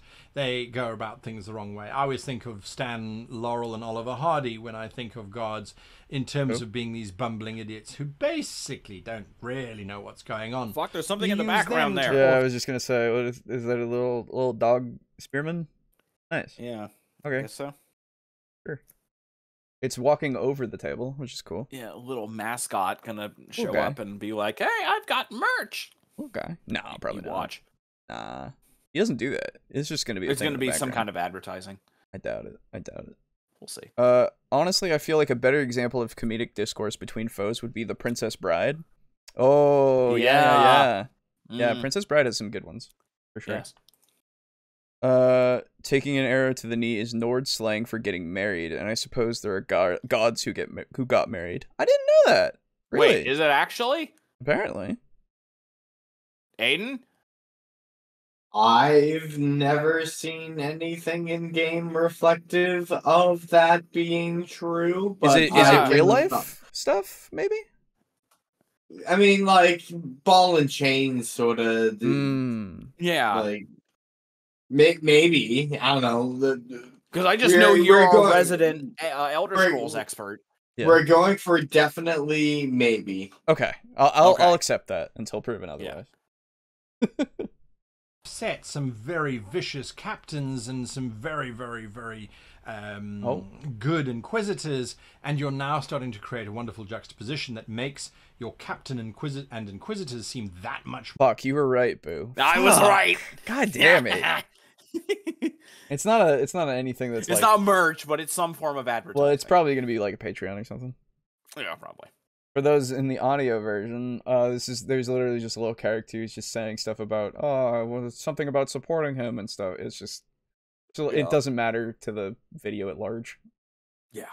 More capable, that much more terrifying than the gods themselves. And mad kings, mad queens, mad bishops, mad. You can play on that kind of idea. On this... Yep. Okay. I guess that was supposed to be a comedic little thing that was happening? I don't know. I don't know. It's just a little thing. I laughed. I heard I laughed at him disintegrating.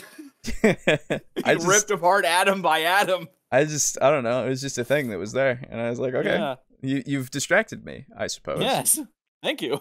100 points for Boo. There you go. Yeah.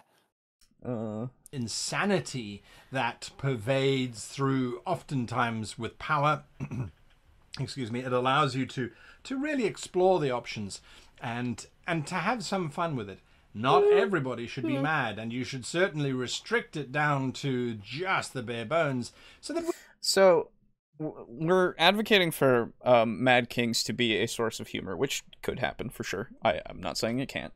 I think that we need to be careful with madness itself being used as humorous, because there's a lot of times where madness is just used as random because mad. Right? Random because insane, right? Instead of there being the reason behind it, because, the insanity is there for a reason, and they think of these things for a reason. Might not make sense necessarily to, the sane people around, right? But it's something that you need to at least be like, oh, why does this king hate harbors? Oh, because while he was out fishing one day, a fish came and just ate his wife. Someone drew a fish and killed him. And killed him, right, exactly. But going out and fishing in the harbor, a fucking giant fish came and ate his wife. So he hates harbors and doesn't ever want to be around them, so he makes it so that harbors are no longer usable.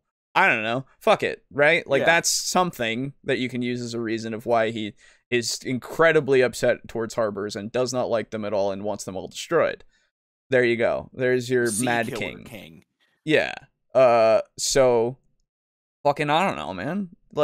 Just give them at least something that they can go off of that isn't just, I am insane. Hello. Yeah. Well, I'm seeing claims on the internet that arrow in the knee means marriage in Scandinavian slang, at least. Okay. Oh, I forgot Aiden gets 100 points for the semen joke. There you go. Yes. Oh, also yeah, true. that too. Let's go. When the king orders that you should all dress as buttercups for the ball, and if you don't, he will simply use your head as a ball, then you know that it's a seriously funny moment that will be very serious if the characters are not in the moment. Yeah, humor is difficult. Humor is challenging, but when you get it right, it can really enhance your game. It can make your experience that much more interesting when you have a deep, dark temple that's full of foreboding and the players have struggled and nearly died, and it's really, really been a challenge for them to exist in this space. And then the next adventure is a light-hearted romp through a college campus with a bunch of students who've accidentally summoned a 12-tentacled being who has now disguised itself as the canteen cook and is trying to eat students rather than prepare meals for them. Suddenly, it sets the tone. It makes it a much more enjoyable playing experience. And I really think if you get the balance right, you can make your games that much more desirable for people to come back to. Anyway.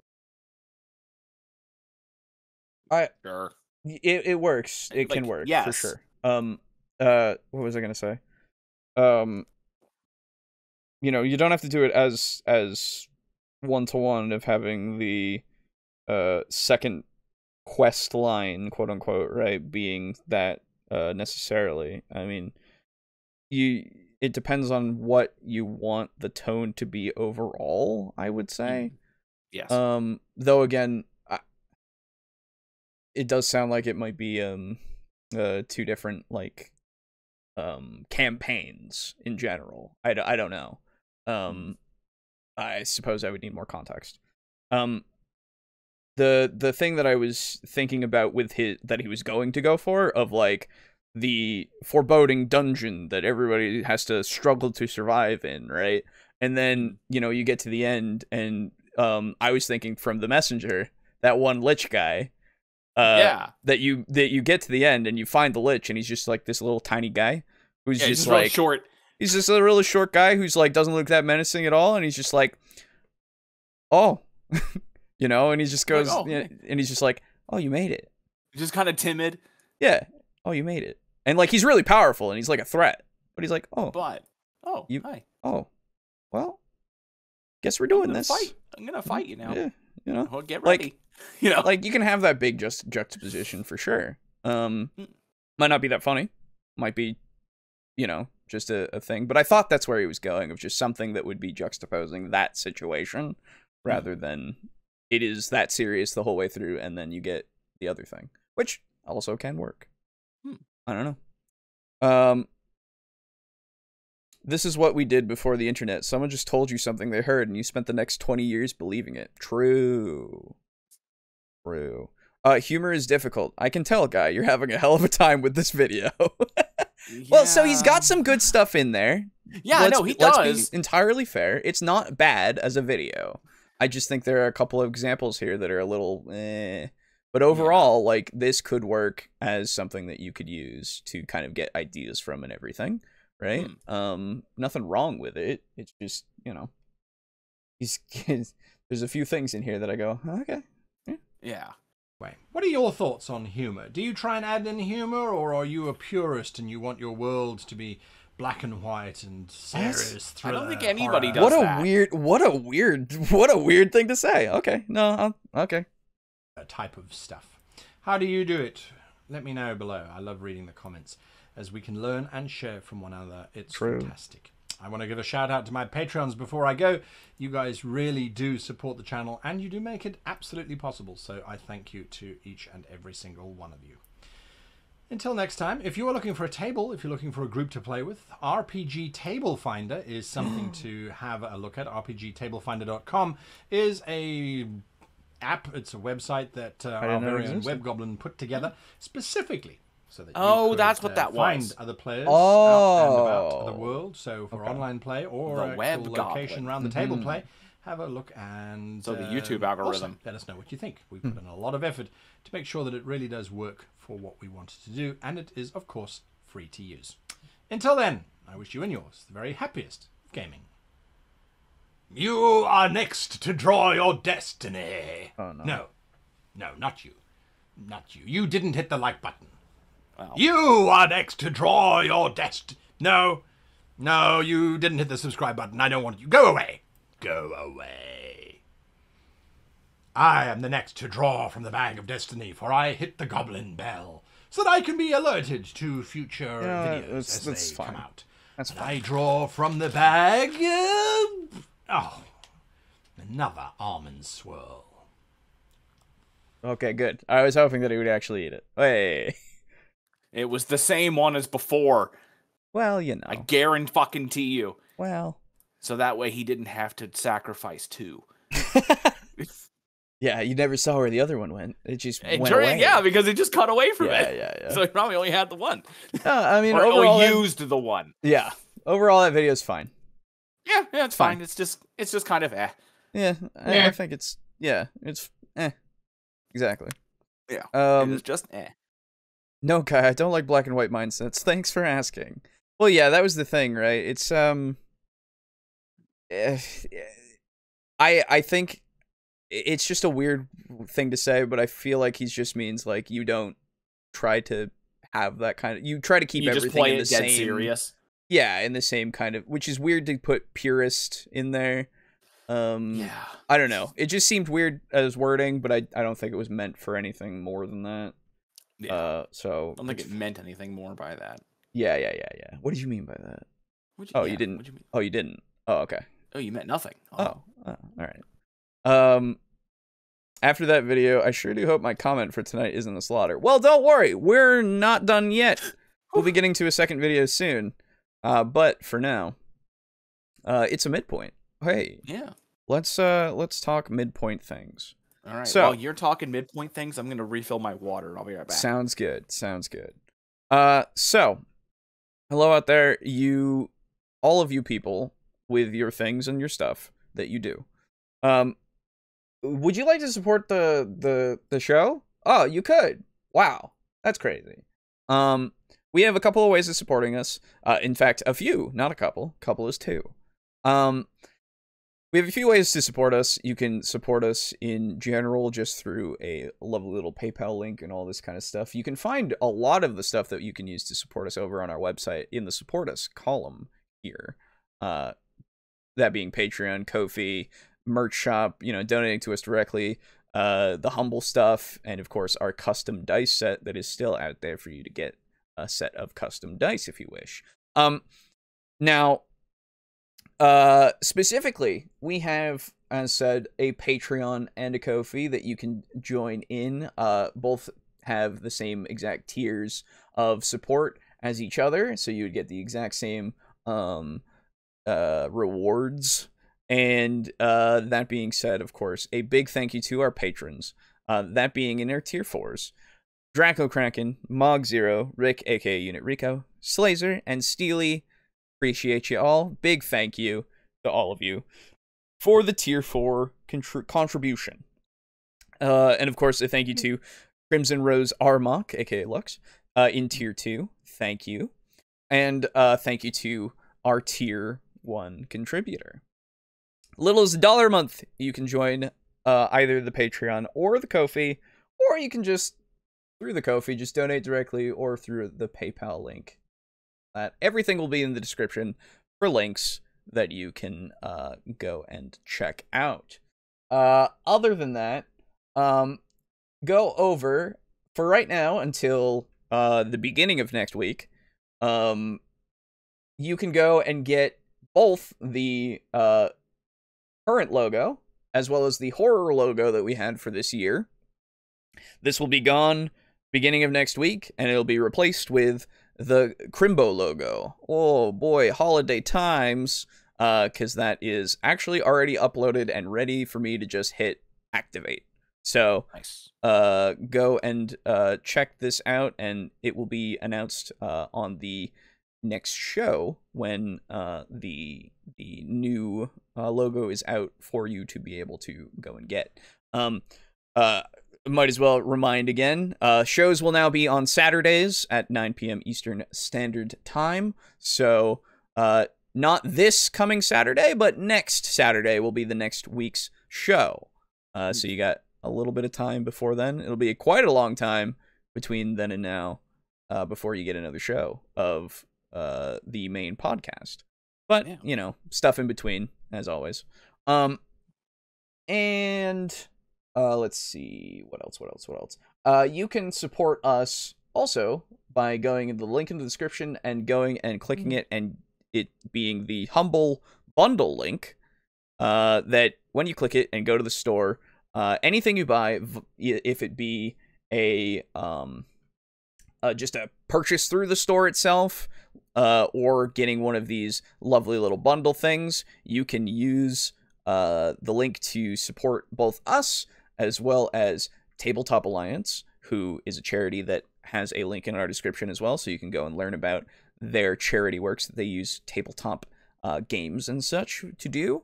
And yeah, anything you buy through this site will support us and them. So go and do it if you like. And if you don't, well, okay.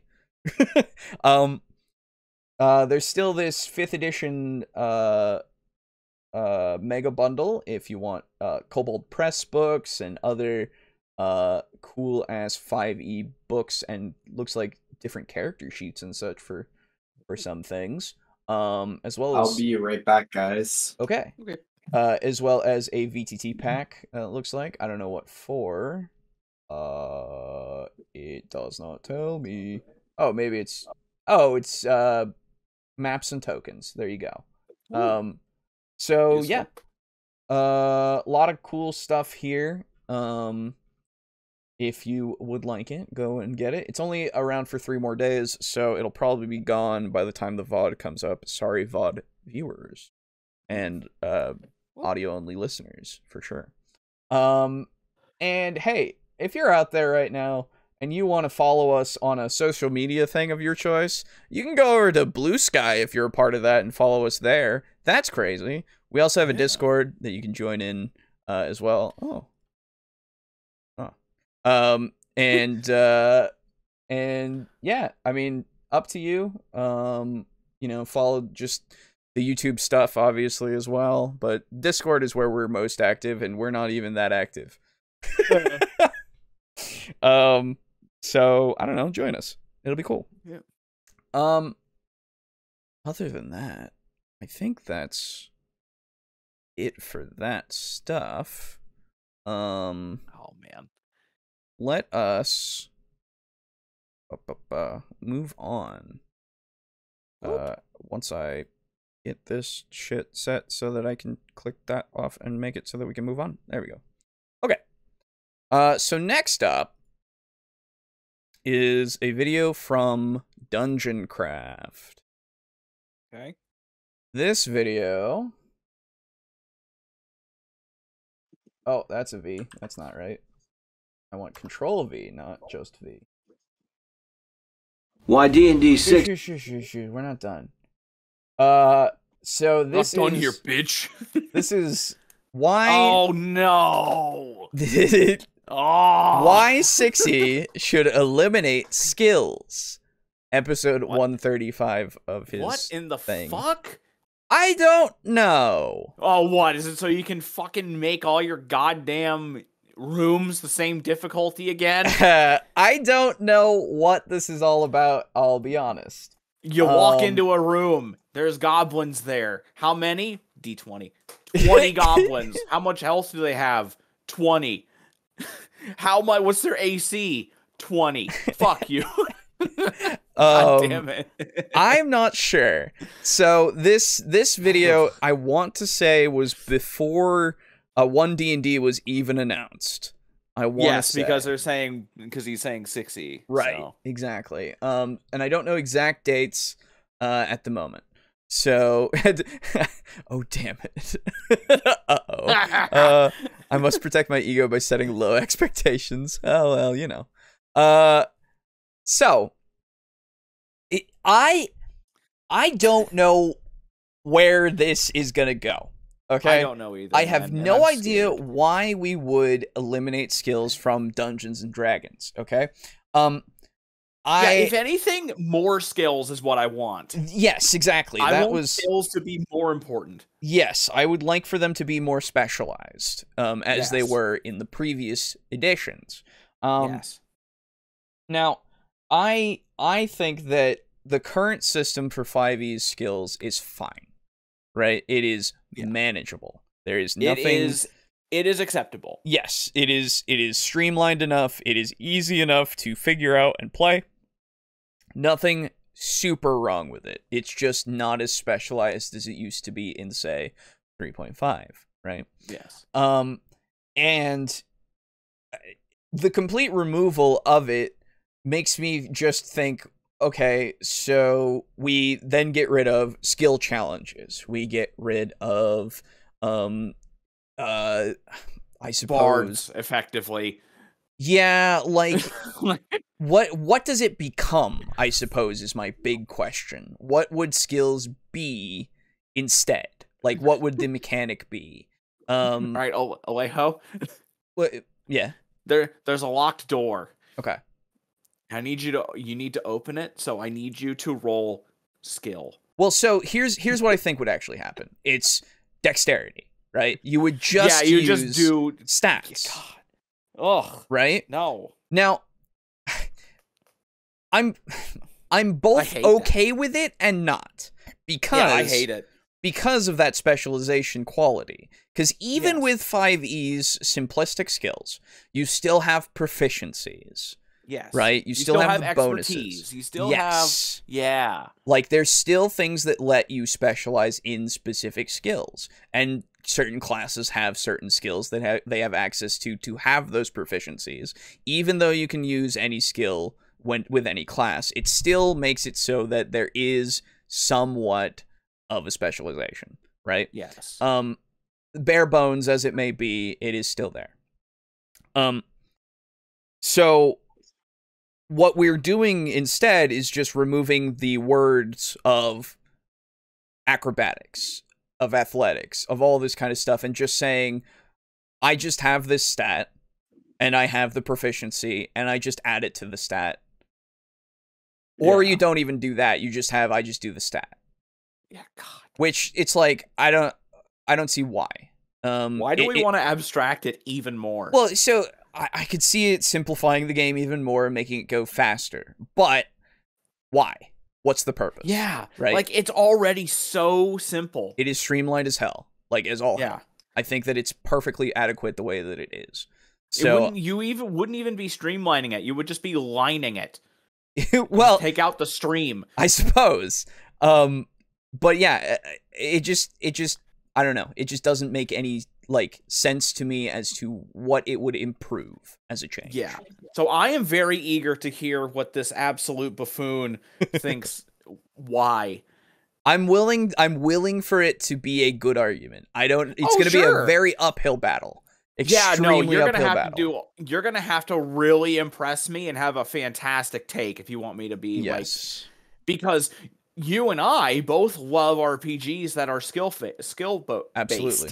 Yes. Because they're so good. Yes, they are really good. And I feel like every character is going to become more bland without skills. More bland than they already are. Well, yeah. What did I just say about black and white mindsets? I know. Is D&D without skills still D&D? Technically, yes. Yeah. If he's coming from AD&D, there's just no skill rolls. No, AD&D has skills. Yeah, no, it has skills. percentage. It's not as many. It has percentage. Yeah, there's not as many skills, I don't think. No, I think there's still quite a bit.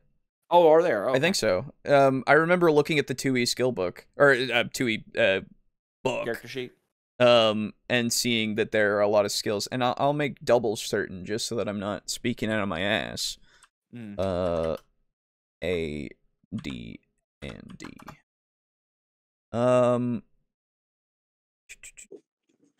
If I recall correctly, now I might be entirely incorrect. Oh, that's not. Meh. I guess the easiest way would be for me to get the AD&D book. Well, I mean, why not just look up AD&D skills? That's what I did. Oh, I thought you said AD&D. Yeah, no, okay, here we go. Advanced Dungeons and Dragons. Let me just look at... Oh, I guess... Oh, no, 2E is different. Okay, if we're talking about 1E, then, Advanced Dungeons and Dragons, then that was 1E still, technically? Yeah, that was still... Yeah, oh, because okay, you had, then like, yes. beginner or whatever. My apologies. Then yes, you are correct. If we're talking about Alejo, then yes. Hi. I want you to know Hello. that I was in a good mood. And then I turned the corner. Yes. And Yeah. I saw Professor Dungeon Master's smirking face. Yes. Yeah. I'm sorry. And that, yeah. I understand. But But this must be done. It must be done. I am sorry. I am very curious as to see why this should be eliminated. Dude, I am currently holding and fiddling with my emotional support sword cane. Okay, well there you go. If I recall correctly, your character would just be assumed to be able to do basic things. Well, yeah, that would make sense. I don't know how it works for AD&D specifically. I know 2E has skills. Yeah, 1E did not. Okay. Yeah. A thief just picks locks. Yeah, I don't. The face he has right now. Yeah. Yeah. Should have said 1E originally. No, you're good. I misinterpreted because I think of AD&D and I think of 2E, but that's just me. Anyway. Okay. Yeah. Here we go. Why D&D 6th edition should ditch skills altogether. So Today on Dungeon Craft. Oh god, it's so loud. It's always loud. I know. Remember, Welcome to Dungeon Craft. Canary? I'm Professor Dungeon Master, and this channel is about playing the ultimate game of D&D. So Nate on our Dungeon Craft Facebook. Whoa! Cut yourself off there, brother. the ultimate game of D&D. Yeah. Okay. Hang on, Aiden. It's almost over. So Nate. Nate? That's what he said. Oh, okay, I Oh. see. I see. Aiden, sometimes we must face off against the League of D and Doom. True. Doom and Doom. D and Doom.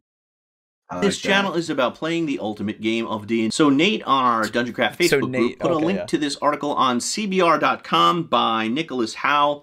D&D 6th Your edition. ultimate game of 5 D&D. things So fans want. Nate. Yeah, so Nate. Yeah, okay, I get it now. Yeesh.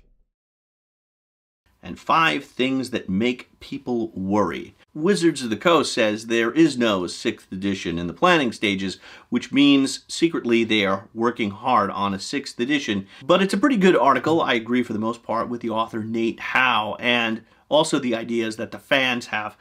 But there's one sticking point that I disagree with it, and that is the point of skills. He asks for more defined skills. He writes, "Oh, so he is somebody who agrees with us."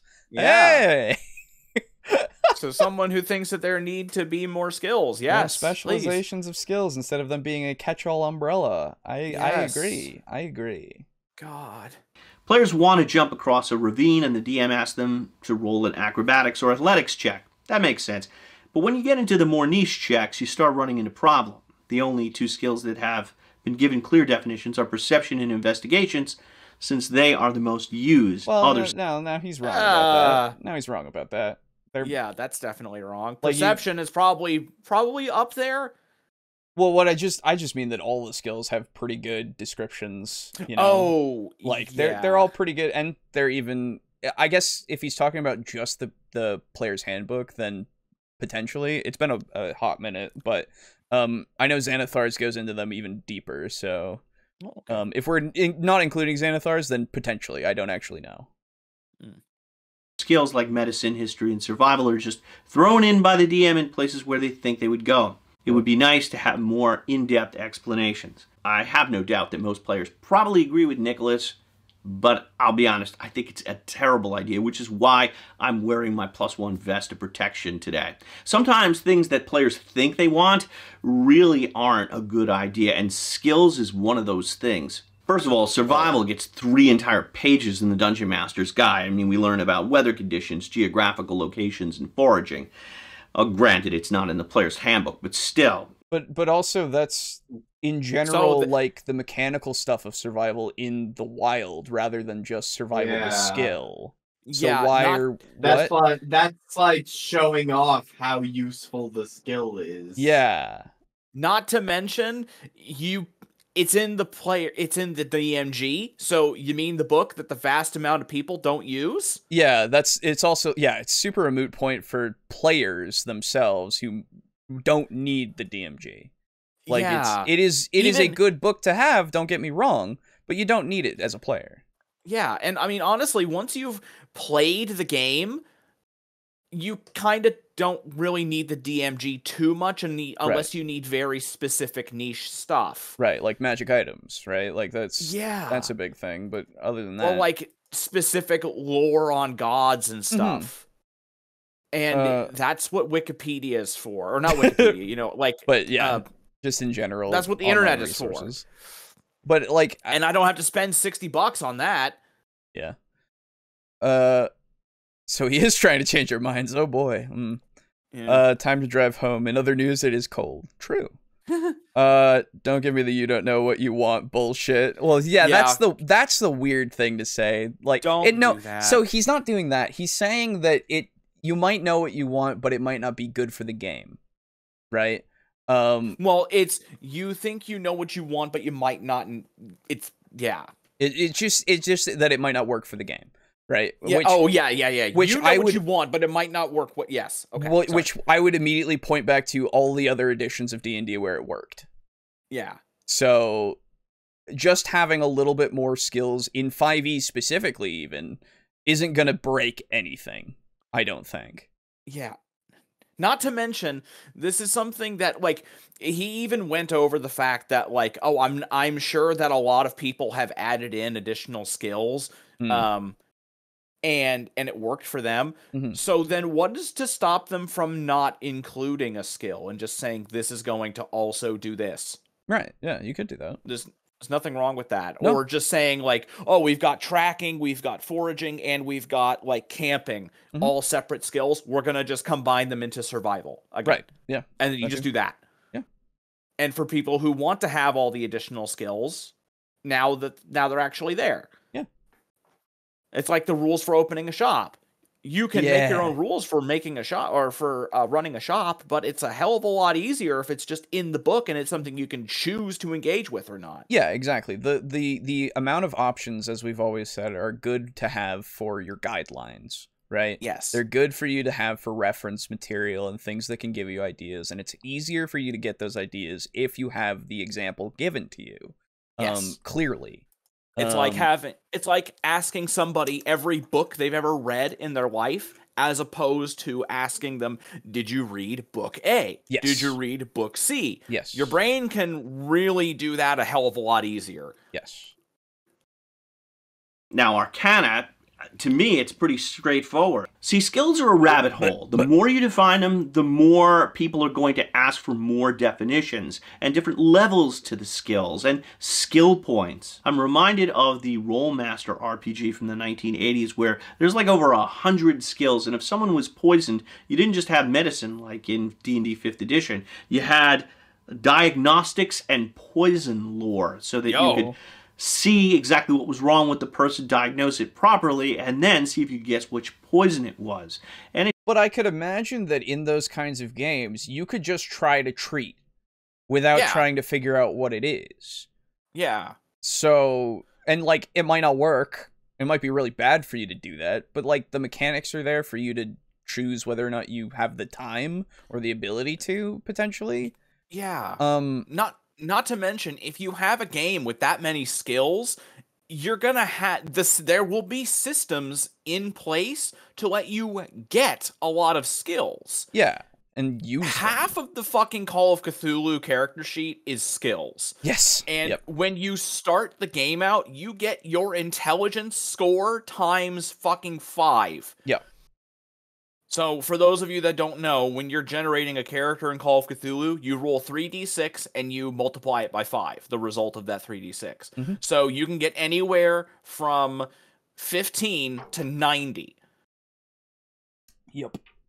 So, you've got about 20 skills or so, each one that can go from like 1 to 99 at the lowest and highest end, and at even at like just a base level, you know, get like a 50 intelligence, you've got 250 skill points to choose from. Yes. Yeah, and then you get more skills depending on your occupation. So yes. Yeah. And then you go into specializing what those are, and it makes it so that like you could be the doctor, right? Yes. And you have all the things that you need in order to do something like this. And that is your purpose, that is your goal, that is what you do in those situations. You are the one who is necessary in that situation. But you could have Joe Schmo, on the other hand, who has a bit in his medicine, you know, a bit to heal people with, like first aid, you know, or just to do that. And then, like, in desperate situations, if Medicine Man is gone, then you can be the Medicine Man in his stead, and potentially John Medicine. Yeah, John Medicine himself, Mr. Doctor. God damn it, I forgot about the John Guyton. Yes, that's right. Anyway, but like, and then you can try at least to help, and potentially you could succeed, and then you know, get better or worse at the skill. Who knows? Oh, well, better most likely. But here's hoping. Yeah. Homebrew is a thing, so even if Wizards of the Coast did what he wants, others can do skills. Well, yeah, but that's an entirely separate point. Like, we can't even talk about homebrew if we're talking about this, because it's like, you can homebrew anything. We're talking about something that would be made official. Yeah, we need to stick to source book material, unfortunately, now. Because, yes, if you really want to open it up to anything can be done with anything because homebrew exists, well, then nothing has a point at that point. Yeah, right? there's nothing objective anymore. Why even are we bothering to have a conversation? Exactly. Yeah. We need that base. So then I guess the podcast is over. Right, exactly. That would be the thing, right? Exactly. Yeah, right. We just go that far. It's like, okay, don't worry, everybody. Homebrew exists. Let's be done. Yeah, we're good. We've done it. We've accomplished our mission. That'd be a good final episode. Yeah, for sure. Just saying homebrew exists. We're out. Yeah, really. Mic drop. Hey guys, so we discovered something recently. Egg is on our faces, really. But there's something called homebrew, and you can just do what you want. Yeah. So our job is crazy, done. Man. Yeah. We're gonna go play D&D now. It's been a ride. Thanks for the money. Yeah. Fuck. True, but sometimes I can't help it. Sorry. No. Don't apologize. You're fine. You're fine. You're absolutely fine. We're not making fun of you or anything. We're just saying in general we need to set the ground rules for the discussion, because otherwise, like, it becomes pointless, right? Yeah, it's just funny. Yeah, it's just a little funny. You good? Yeah. It just slowed down the game. And what laugh? Yeah, little giggle. Gotta have the humor interspersed throughout, as Guy would even tell us. Yes, so. Good. We gotta have humor interspersed out evenly with the humor. Yes. Yes. Otherwise, it'll become bland. Yes. Young designers on the Rollmaster team was Monty Cook, who went on to design Dungeons & Dragons, and now he's designed Numenera, which is a skillless role-playing game. Because as designers evolve, they start to realize something. The idea that you can replicate how humans learn and how humans think and make some sort of uniform game system that can simultaneously cover swinging a sword, playing the lute, and casting magic spells is just ridiculous. I'm going to invoke... Are we seriously trying to give a shit about realism in this aspect? For fuck off. You can do it. You can do realism. You can do as zany as you want. There's no problem with that. It just needs to be consistent. That's all that matters. It's not about trying to make D&D be the most realistic system in all time. Okay? Yeah. Like, it's not, as designers, as game designers, get more experience, they don't suddenly go, oh, skill system. Make sense. Yeah, the skill system in D&D is actually just the worst thing ever, and we need it to go away. Because that's you've taken the wrong lesson from this designer now making Numenera. Okay, he's making a different game system. Yeah, so you know how he did like all the different editions of D&D. Well, I assume I don't even know. Let me find out who Matt Cook is because I have no idea who he's talking about. Monty Cook. Monty Cook? Okay. Monty Cook. Monty yes. Cook. Sorry. But, so no, you're good because I heard you say Matt Cook. Yeah, something like that. But so he's made a lot of D&D shit, and he's worked on games that have had skill systems. Now he's doing a different a game that doesn't have any skill systems. You ever think that maybe he just decided he wanted to do something different? Right, exactly. It's not that he grew up, quote unquote. Yeah, if I eat sandwiches every day for like a year, and then I decide I'd rather change to like salads. Jesus Christ, my brain. That works. That doesn't mean that sandwiches are objectively bad. Yeah, I don't. Like, what the fuck are you on about?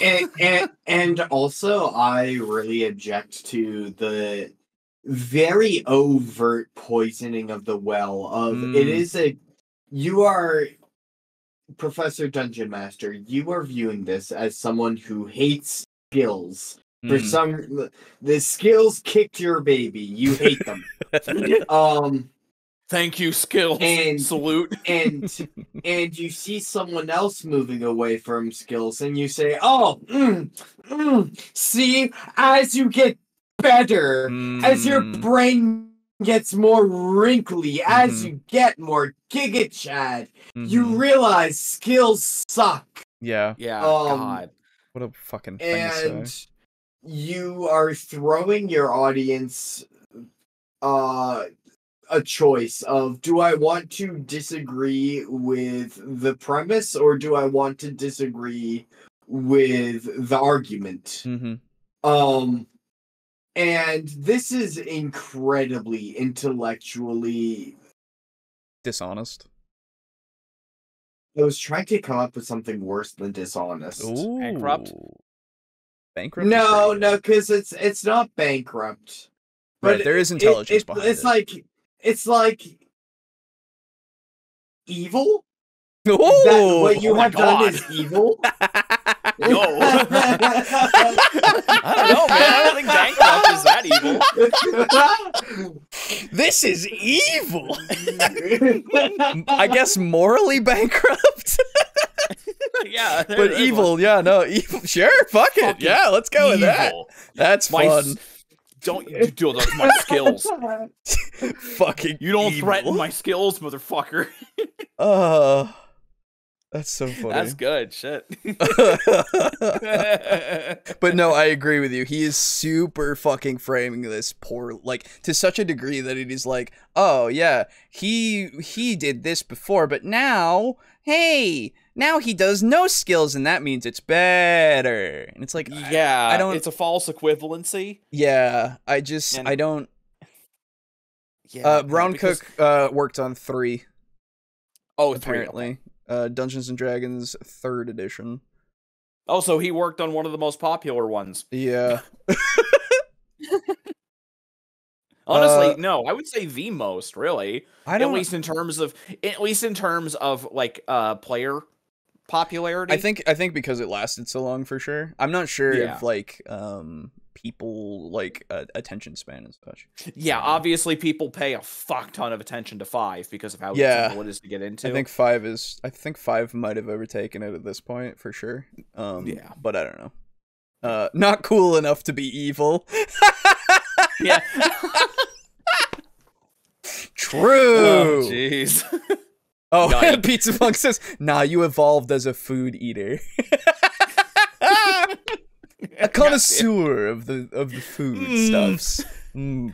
Tell him, Aiden. There you go. Yeah, no, I don't understand why you would put this forth, because that it's just so weird. Like, don't do this. Don't do this. Please. But he has done it, and thus I we know. must judge him. I know. Tracy Hickman's law of game design here. The more realistic you try to make your game, the more unwieldy and unplayable it becomes. I think 6th edition D&D would be better off by just creating a suite of skills, a range of expertise that goes with the character's profession and gives them a plus to whatever the D20 roll is. I'm a big fan of this So I'm sorry. So you're saying that instead of having skills, we should have skills? Yeah, that's what the fuck? What the fuck are you saying? Why? What?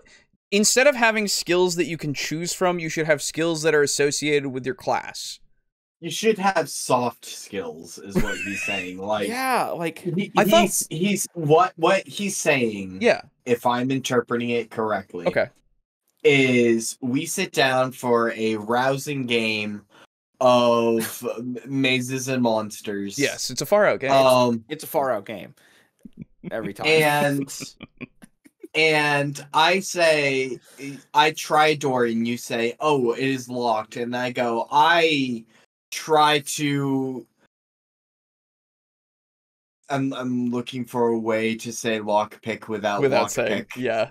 Try it. Wait, no, damn, that's different. I want to try to jimmy the lock. There you go. Yeah. Sorry, you can only James the lock. Sorry. Oh. And then you roll a d20 roll, and you say, "Oh, hey, but I'm a thief, so can I get a few extra points?" And you say, "Oh, sure. We will say, oh golly gee, you're level 10. We will add +4 to your roll to show that you've gotten better at what it is that you do." If that's what he's saying, fuck me. You're really one might call you, Mr. Thief Man, a proficient sneak. A cat burglar. You stole all the cats. That's right.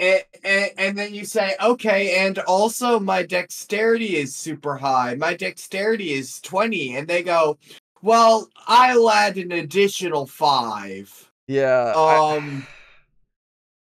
It's and just really, what he's saying is, I want Wizards of the Coast. I demand that when I'm sitting down playing Dungeons and Dragons, I want to hash through this conversation every single fucking time. If that's what he's fucking saying, Jesus Christ, you know? Like, I was interpreting it just as, like I was saying, just every class has their set of skills, and that's it, right? Yeah, you don't get skills otherwise.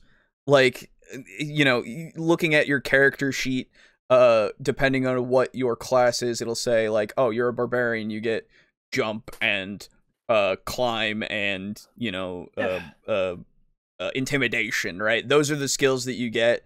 And those are what you write down on your sheet. There's no, like, list of skills. Those are just the ones that you get. I mean, there's a list in the sense of, like, you know, in the book, it would probably be like, oh, this is what this means. It corresponds to this stat, right? But then you look at, like, the thief, and you get lockpicking. You get maybe climb as well. Like, you have some that would cross, quote-unquote. But, like, they would just be part of that instead of you have the whole skill section like 5e has, and you can do anything and whatever, but you have your proficiency stuff that you have to choose. I don't know, but either way, it's just a roundabout way of just having skills. So why the fuck, right? Like, why would we need to worry about it to such a degree of saying we need to get rid of them when you're saying that we should still have them? Yeah, essentially, I think what he's trying to get at is like you were saying, he wants every class to just have very specific skills. So essentially, he just wants to make every class like 1st edition thief, where only the thieves can do sleight of hand and like lockpicking and shit, which is boring as all fuck.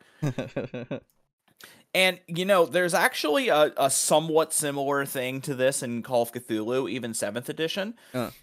When you're making your investigator, you choose an occupation. Yes. And this is something I was talking about before, where you get skill points, and then you get bonus skill points based on your occupation. Yes. So, for example, let's just choose a completely random one, private investigator. Yes. Completely random. When you choose private investigator, you get the skills art, craft, photography, disguise, law, library use, one interpersonal skill, which is all the talking stuff, Yes. like charm, fast talk, psychology, spot hidden, and any one other skill. Yes. So that's essentially what he's saying, but it would be that only the private investigator gets those skills. Yeah, like something and so like you're that. pigeonholing people so much. Which, like, I'm fine with specializing, but there should be a general list of things that anybody can do. And I think that having that skill page that has all of the skills on it, that, like how 3.5 has it, where you have the ones that are black squares that or the skills that have black squares next to them, those are open skills that anyone can use. Right? And then everything else is a specialized skill of, like, unfortunately, sleight of hand does apply there, where you need to have that skill in order to do it. Though you can invest points into unlocking the skill and all of that. And so there is as long as you can unlock it, then it's fine as anybody. Exactly. Because that's what that's the thing that I think works the best for your, like, for any kind of role-playing game, to have the ability for anybody to be able to put something towards skills, to learn them, because anybody can try and learn a skill. Like, that's something that anybody can do, and whether or not they become a master at it really just depends on how much they practice or, quote-unquote, invest points into, right? And ironically, that's significantly more realistic. Yeah! Well, that's the thing. Right? I think 3.5 skill system is the best version of D&D's skill system. Yes. Like, I really do. I don't know, like, why we would...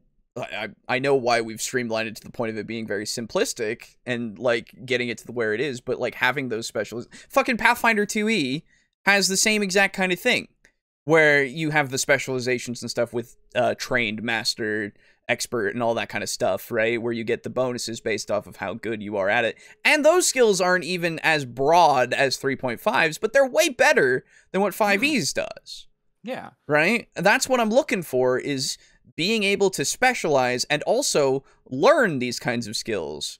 And being able to use these kinds of skills, because anybody can look around, don't have to be specialized to look around at stuff, necessarily. But to the degree of, like, noticing tiny details, well, then you have your spot hiddens, your perceptions with, like, expertise and all that kind of stuff, right? Like, that's just a thing. Yeah. And so the thing that really gets me is the fact that if you wanted to have, like, let's say only rangers have survival or something like that, or tracking, if you don't have a ranger, you're fucked. Then you're fucked. If your ranger gets killed, then you're fucked. If your mage, who is the only one who has use magic item, dies, which is very likely because he's a fucking magic user, you're fucked. If your cleric, who is the only one who can use healer or like medicine, right, you're fucked. Well, so to kind of counter that a little bit, because you as a DM would probably design things around what your players can do rather than their shortcomings. And plus, you could hire somebody to do that kind of stuff, right? Oh, exactly. That's what I'm saying. So, like, let's say you have a party that's like a barbarian, a ranger, and a cleric. And so you design it where the ranger needs to track a dude. But the ranger goes down. And you don't really have the time to introduce a new character. Yeah, potentially that can happen. And now that the ranger's down, they have to go back to town and hire a new ranger or somebody else, or hire somebody. And by the time they get back, hire the guy and get back out, the guy's probably already escaped. Yeah, potentially. So that I think that, like, and I understand and I agree with the general sentiment here, but I think it's one of those things where, for some cases, like, something like tracking especially should be something that anybody could try to do. You know? Yes, and that's why I'm saying that it's stupid to pigeonhole. That's all I'm saying. I agree with you. For certain skills, I'm fine with it being very specific, for sure. Yeah. But for other skills, I think anybody could be able to attempt them. Absolutely. Yes, absolutely. That is how it should be. Yeah. You have to be a wizard to James the Lock. True. If you're a cleric, you could King James the Lock. God damn it. Thank you, Lux. Appreciate That's very that. good. All right. I hate Anyway, you people. please tell me about your stupid things that you're saying that aren't skills but are. Yeah. Please. Our book, The Black Hack, and in it, a rogue has roguish talents that give him advantage with the following actions: delicate tasks, climbing, listening and eavesdropping, moving silently and unseen, understanding written languages, finding secret things. Sure. I love the language of finding secret things and delicate tasks. It's precise enough to give you a good idea of what it is without being so specific that you're... Yeah, like I agree. moving silently. Yeah. Or moving unseen. Yeah. Those would be horrible examples. Right. Yeah, Exactly. task. I imagine it's something like picking a lock or picking a pocket, or being suspended from a rope and plucking a Fabergé egg out of a web of laser alarms. So here's the thing, man. You're just telling me skills in another context. That's all you're doing to me. And like, I agree with you that these work. Like, you're still, if I go to 5e and I go and look at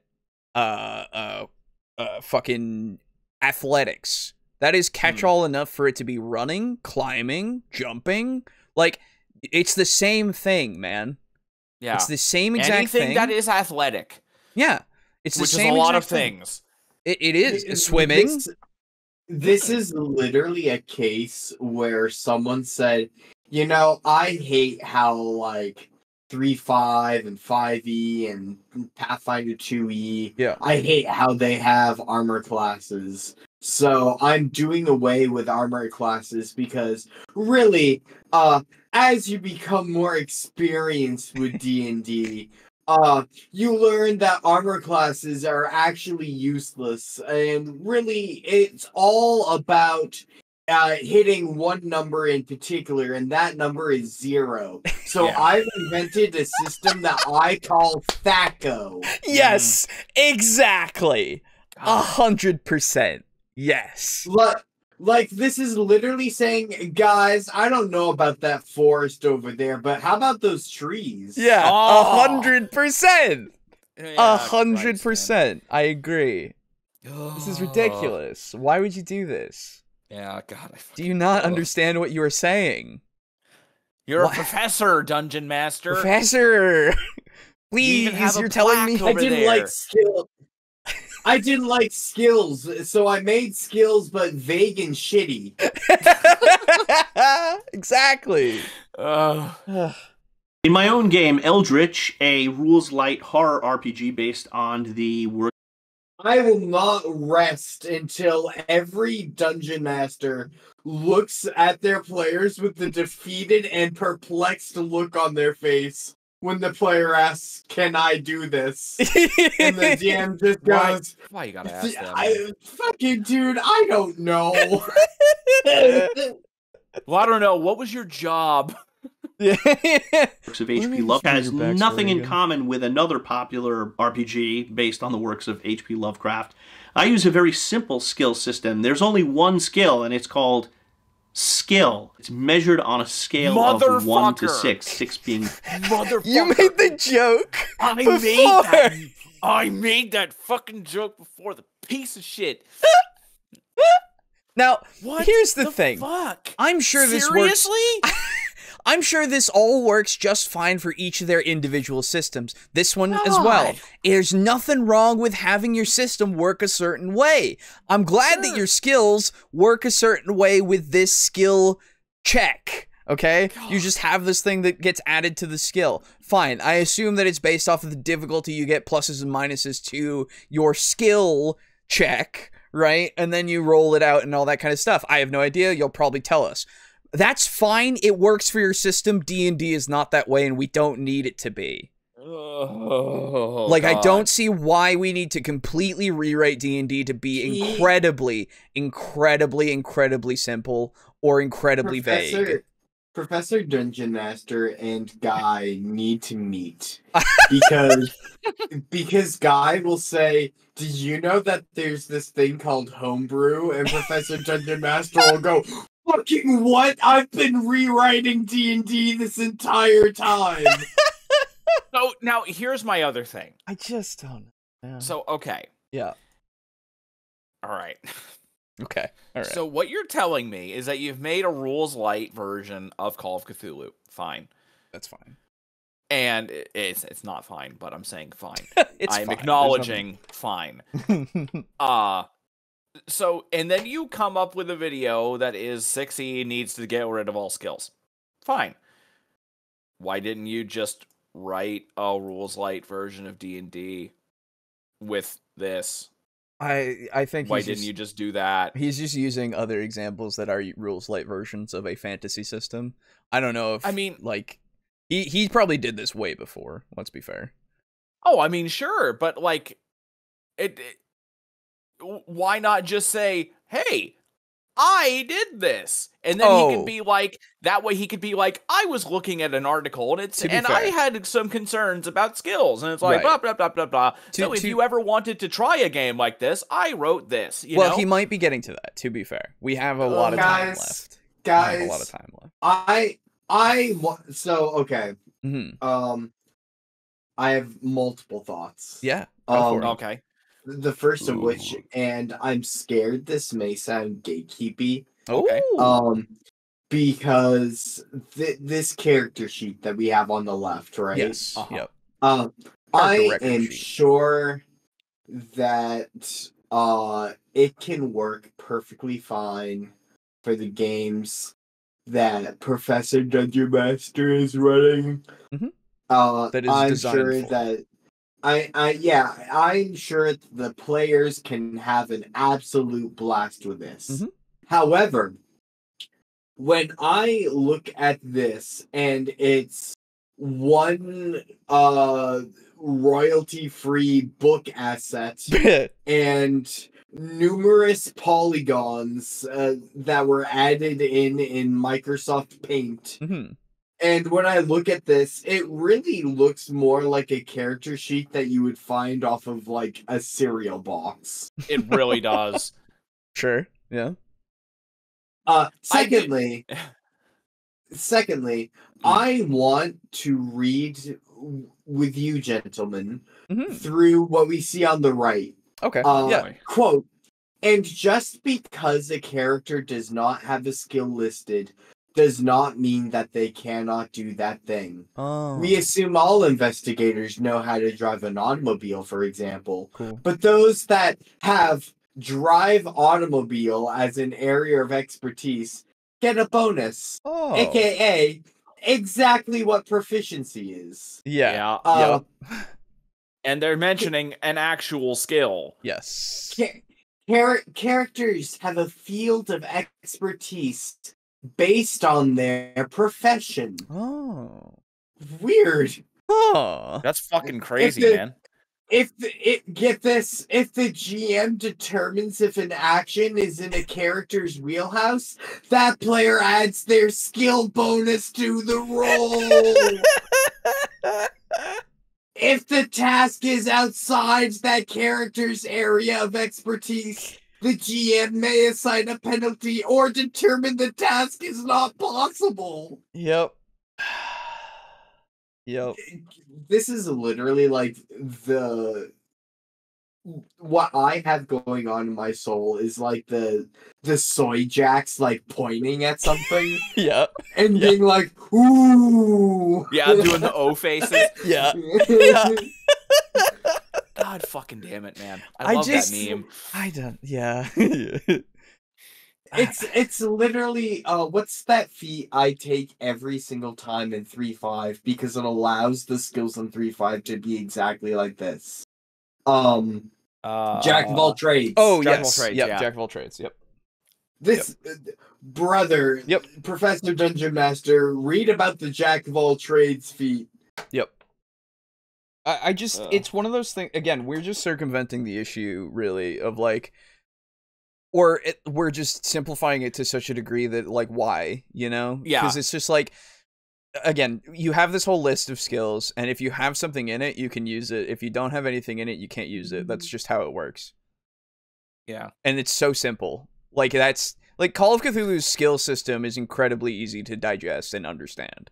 Yes. Like, the sheet itself might make you feel a little intimidated for a moment, but once you actually read it, there's nothing on there that isn't, like, incredibly easy to digest. Yeah, actually, you know what's fucking funny? There have been times when I've talked to these guys, and I've, like, whenever we played Call of Cthulhu the last time, very long time ago, I actually asked them to look over all the skills in the Call of Cthulhu 7th edition sheet. And I told them that if you can think of a skill that your character might have that doesn't really fall under any of the skills already on the sheet, we can talk about that and potentially add it to the sheet. Oh, yeah, yeah. And none of them could come up with anything. No.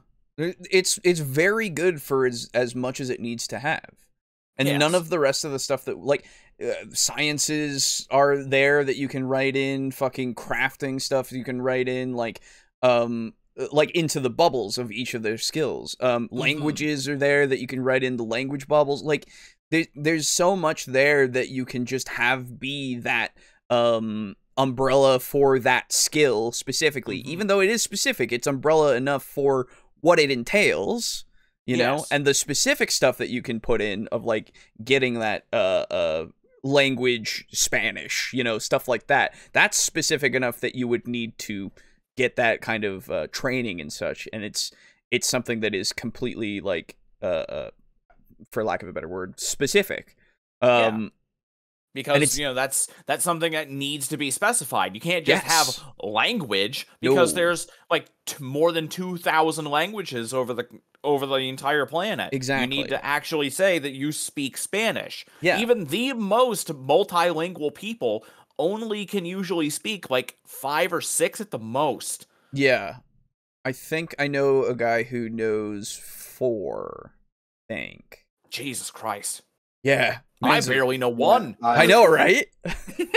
I know a guy who knows, like, a smattering of Japanese, Chinese, Russian, Farsi. He is French, and I work with him. Cool. So, like, he has, like, a smattering of, like, a bunch of different languages, because he just, like, picks up vernacular and like, noticing that, oh, this is the same exact word in these 2 languages. Because of that, he's like, my goal is, if ever I'm talking to someone, we will share a language in common. Yeah, for sure. Which is very cool. Yeah. And I take it back. I do have a smattering of Japanese from anime, obviously. Right. Yeah, that's true. Because I'm a sub watcher. Yeah. So oh yeah, of course. Pick that up. But yeah, so it's, if we want to just, like, the only reason that I can see of, like, making the skills so simple that we don't even have them on the sheet is just to save paper space. And that's really it, right? And at the same time, it's like, why? Yeah. Just why? Like, it's like I said, it's so simple to just look at it and understand it. Yeah, and I mean, if you look at a 5e sheet, the skills do not take up that much space. No, they're very small. Yeah, you have more space taken up by your weapons and your gear that you have available. Yes. Now, will I say that 3.5 skill set, even though I love it to death, is simple to understand? Not as much. No, not as much. You can understand it once you dig into it and then figure out, like, oh, this is as many points as I can have inside of each of the skills, and this is how many they can have max. You know, this is my there's more that you need to understand for that, for sure. But the amount of complexity there, once you understand it, it makes sense. And again, you have all of these different branches of skills that you can go for that you can specialize in. So like having everything, like, I think simplifying it down to I think 4E did it before 5E, if I remember correctly. It did it to a more simple degree that is what 5E is now, except a little bit more complex. I think it had basically what Pathfinder 2E has right now. That I'd have to look into the sheet, and I don't really remember. I think it's that way, but that is simple, but it still is robust enough, or at least it's more robust than what 5E is. And they're returning to that with 1D&D. So there's obviously something like that's future knowledge for this video, of course, but like they thought, oh, people want more skills, we're gonna give them those skills back. We're gonna turn it into 4E again. Oh, fucking God. Which, fine, good. 4E is fine, you know? Yes. As we've always claimed.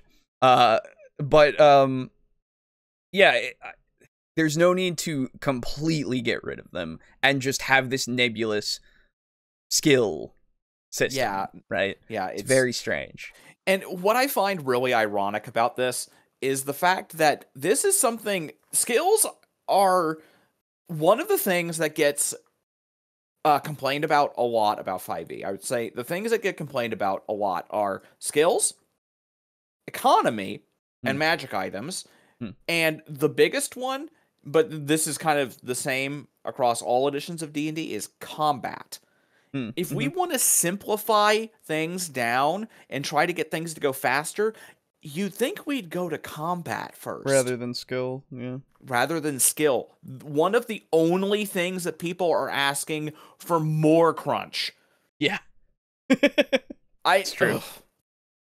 Him and Garibay need to meet. Oh God. I would never sick Garibay on anybody, honestly. Yeah. I was AFK. What did I miss? Oh, stuff. Don't tell D&D how to compete with your system. Yeah. What the hell is this book? Yeah. Called Eldritch. Eldritch, yes. Rules light RPG. I would love to learn more about languages. It's one of my life goals. Yeah, languages are cool. I can't sit down and learn at the moment, but I tried to for a little while, and it was interesting. I want to learn Italian. That's what I want to learn. Ooh. Yeah, it's cool. Why? Just I like it. I just like how it sounds. I really do. Fair enough. Yeah. Well, just go to your grocery store, go to the pasta aisle, and then you'll learn about half of the words. That's true. I really want to learn German, and it's not because of what my username used to be. Okay, yeah, sure. I want to know. God, this is gonna make me sound like this fucking nerd. Okay. Germany is sort of like at the forefront of chemistry. Oh. Joint German science is the greatest science. Yes.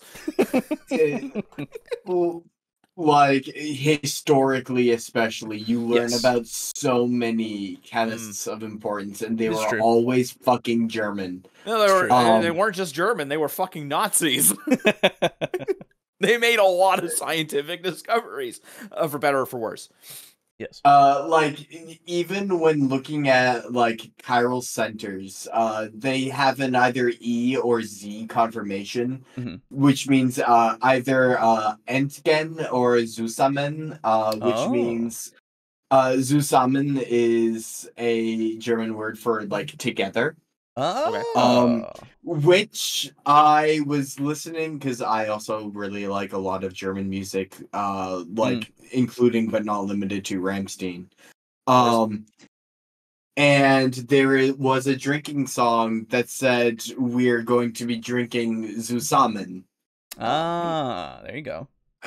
So I just heard a bunch of gibberish, and then I hear Zusammen, and I was like, I know what this line is. Hell yeah. There you go. I know a bunch of Japanese words that I don't know the meanings of. The same. Nani? Nani? Japanese just is watch. Honestly, if you want to learn a little bit of Japanese, watch JoJo. For real. Japanese is my main thing I'm learning right, but I want to learn them all. Oh, hey, good luck. Good luck. It's my brain does not have that much space. Me neither. I wish, man. Oh, anyway, Not enough wrinkles. if only. The best.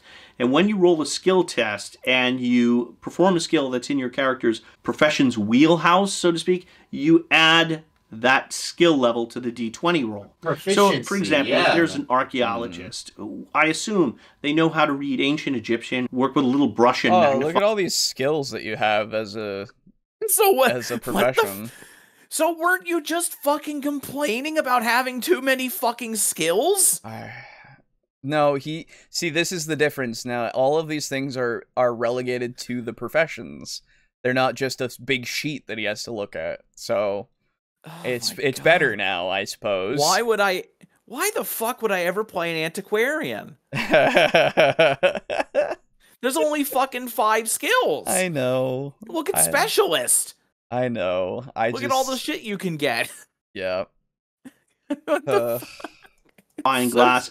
That's Does all anyone in there. else have a theory that he only likes this sheet because he made it? And that if anyone else did literally the exact same thing as he has done and also Wizards of the Coast has done, Yeah. he would hate it because he didn't have Creative expanded control. knowledge on it. Yeah, I don't know, man. This is just fucking weird. This is so bad. God. I do know what nani means, at least. Fair enough. Okay, that's good. I think most of us do at this point. Do you know what? Do you know what this is? This is opening up the door to have really inconsistent rulings from your DM of like, well, I had proficiency in this last session. Yeah. Mm-hmm. Yeah. Yeah. And it also not just that, it also opens up the players wanting to fucking like nickel and dime you because it's like, oh, I'm an archaeologist. I would know this guy. Yep. It's just, I don't know, man. It's whatever. Yeah. You want to make a rules light system, you got to deal with rules light problems, all right? Like, that's just how it goes, you know? Which is fine. There's nothing wrong with it. It's just, you got to deal with it, and that's just how it is. Yeah. If it becomes too much of a problem, maybe you need a little bit more structure. A little bit more crunch. If your character is a private eye, they know how to drive a car, tail someone, punch someone in the face, and use a firearm. It makes logical sense, and that's what I'm counting on. The Game Master to just use logical sense to make a reasonable decision and assign a reasonable target number to the task. Shadow of the Demon Lord is a game that comes up frequently on the Facebook group and Patreon pages, and it's got a pretty innovative skill system. Okay. It's a D20 system, and a character will have a profession and a background, so you can be a warrior, an orc warrior.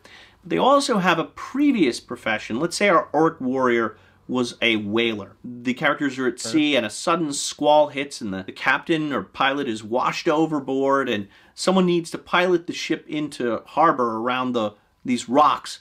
Well, a character that has a whaling background, they could make a case that, yeah, that's probably in my character's wheelhouse of skills. I should get a boon. On the other hand, if the character was a farmer, the Game Master can say, well, you're a landlubber, you get a bane, you don't know your way around ships. This is a wonderful system. It is really versatile, it's simple, and it uses dice, and more dice are always fun. Now, I don't use it... Oh my fucking god. What? So does every single other... It uses more dice than skills somehow? Yeah, I don't know what you're fucking talking about, man. What the fuck are we on about? Like... I'm sure it works for that system. It sounds like it makes sense, and I like that idea. And I'm sure it works for, what is Shadow in the Dark or something? Shadow of the Demon Lord. Shadow of the Demon Lord. Yeah, that. Whatever system it is, good. I'm glad it works for it. It's not D&D. It is a different D20 system. It doesn't need to be, like, D&D doesn't need to be it. It could take inspiration from other systems for sure, and like tailor it to work better for D&D if it wants to. But like, I don't think Wizards of the Coast needs to really reinvent the wheel that much. Yeah, they've already done it enough. Yeah, they invented the wheel. They did kind of invent the wheel a lot of the time. They don't need to reinvent it. Yeah. So there's a system that we've never played, but I'm a huge fan of, is 7th Sea. Ah, yes. And they have a very neat skill system where there's quite a few more attributes to the game. Yes. There's like your standard charisma, there's luck, I want to say, there's let me see here. I'm going to go grab the book. Okay. Because I have the book, and I really like the skill system because it's very, very neat. So you've got more, where is the book anyway? Hang on, I'm going to need to take my headset off so I can go grab it. One moment. You can continue blathering about what you were going to say. I was going to, yes. Does he know what's in this video? I also know what a katamari is, but it's my first and only word for the thing that it is. True. Oshi desu ka is delicious. Oshi desu ka? Yeah. Or just Oshi. Okay. Yeah, desu ka is literally isn't it. Ah, right. That makes sense. Okay. Just like desu ga is aren't I? Oh, is that what that is? Or deswa is aren't I? Oh, didn't know that. Okay. Okay. Like Alright, where's the skills? Action and drama. There we go. 169.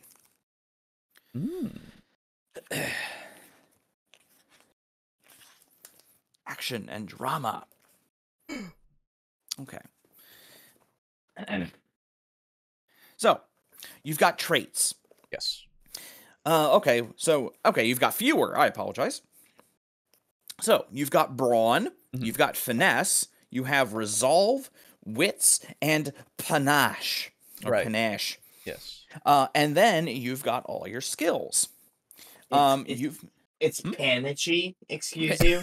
Yeah, panache. Panache. You've got aim, athletics, brawl, convince, empathy, hide, intimidate, notice, perform, ride, sailing, scholarship, tempt, theft, warfare, and weaponry. So, this is what makes this system pretty unique, and I really, really like it. When you are doing a skill check to do, like, anything you want, you combine the skill with a trait. Yeah. So, and I don't mean, like, in D&D, where you do a dex check. Nope. Or you use a skill, and that benefits from dex. Yep. You can combine it with anything you want. Yep. So, if you wanted, you could use your brawl skill and combine it with your brawn. Yep. So you're being like just a big fucking bruiser and you're just muscling through people. You're throwing haymakers. You know, you're being the quintessential punchy, drunk barbarian. Yeah, absolutely. Or you could use brawl and finesse. To You're be going like, for, like, you're gut doing shots and yeah, specific, you're doing like, gut shots. Yeah. Well, actually, I would say that would probably be wits. I guess, well, yeah, like pressure points and stuff would be wits and such, but... Yeah, and so you're using your skills in combination with your traits, and they do different things based on that. So you don't have just aim. You have aim times brawn, times finesse, times resolve, you know, all these different things. Yeah. Because you might be in the middle of a melee, but you'll draw your fucking pistol and aim it at a guy, and he's right in your face. So that would need to be aim plus resolve. Yeah. And so you have all the skills, and you combine them with that, and you can make them way more versatile, way more evocative, and just way cooler. I agree. As opposed to just saying that I use aim. Okay, that benefits from finesse and nothing else. Yes. I think then that you would really like Vampire, because Vampire does that as well. Okay. Where No, you can... I was already going to like Vampire. Oh, I didn't know that was the same as in Vampire. All of your physical and mental and social traits, those dots are how many die you can roll. And you can combine any of those with any of your skills, as long as it, you know, makes sense.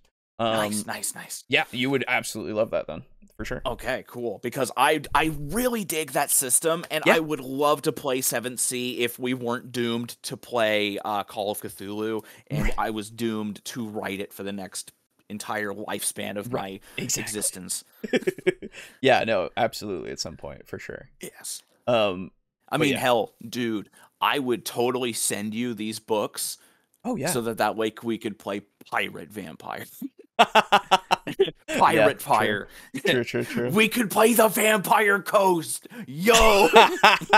Ooh. Combine 3 RPGs, dude. Vampire, 7th Sea, and Warhammer Fantasy. I already tried. I tried doing Cyberpunk Red and Vampire the other day when you guys weren't around. I tried figuring that out, and it's like, I think it would just be one or the other of like system wise, and we just put in like net running and all that kind of stuff to like the vampire system if you want it to be more vampire-esque and all that kind of stuff. Yeah, pretty much. You just flavor it effectively. Exactly. You add in net running and then you add in cyberware. Yes, and I think I came up with a neat little cost kind of aspect to that. Cool. But we'll talk about that one day. Yeah. Anyway, yeah, so stuff like that is super cool for sure. It's just at the end of the day, I don't know what we're doing, in this I don't video. know either, man. I don't know where we're going. I don't know why we're here, and I don't know. But here we are. Vampire Coast, hell yeah. Yeah, dude. Vampire Coast is great. Anyway. Myself, because I play with younger players, and rolling a 17 and subtracting 4 is like a major operation. And my older players, I refer to them as first edition. They're more than first edition. They're like 0 edition. They've got dice that look like this. I mean, this is the size of a golf ball. It's just a few beats too long. Plus, at the Matrix level, if we get into deep game design, it's really a Penn and Teller level of misdirection, right? Because in rules-like games, generally it's like, well, you need a 15 to hit the orc. Oh, you're 5th level? Okay, you need a 10. But some players aren't happy with that. They want more crunch than that. So the Banes and Boons thing turns lowering the target number into a randomizer, and the players are now concentrating on this cool mechanic instead of the game master being in charge of everything. And for some reason, that's more comfortable for players. But saying a test has a target number of 14, but you get to roll this and add it, is the same thing as saying the target number is 10. And by the same thing, I mean it's in an insignificant margin of error. Most of the time when we roll dice, we roll either far above the number or far below. It's very seldom that you'll roll exactly what you need. Ultimately, Black Hack, Eldritch, and Shadow of the Demon Lord are doing exactly what Nicholas Howe says.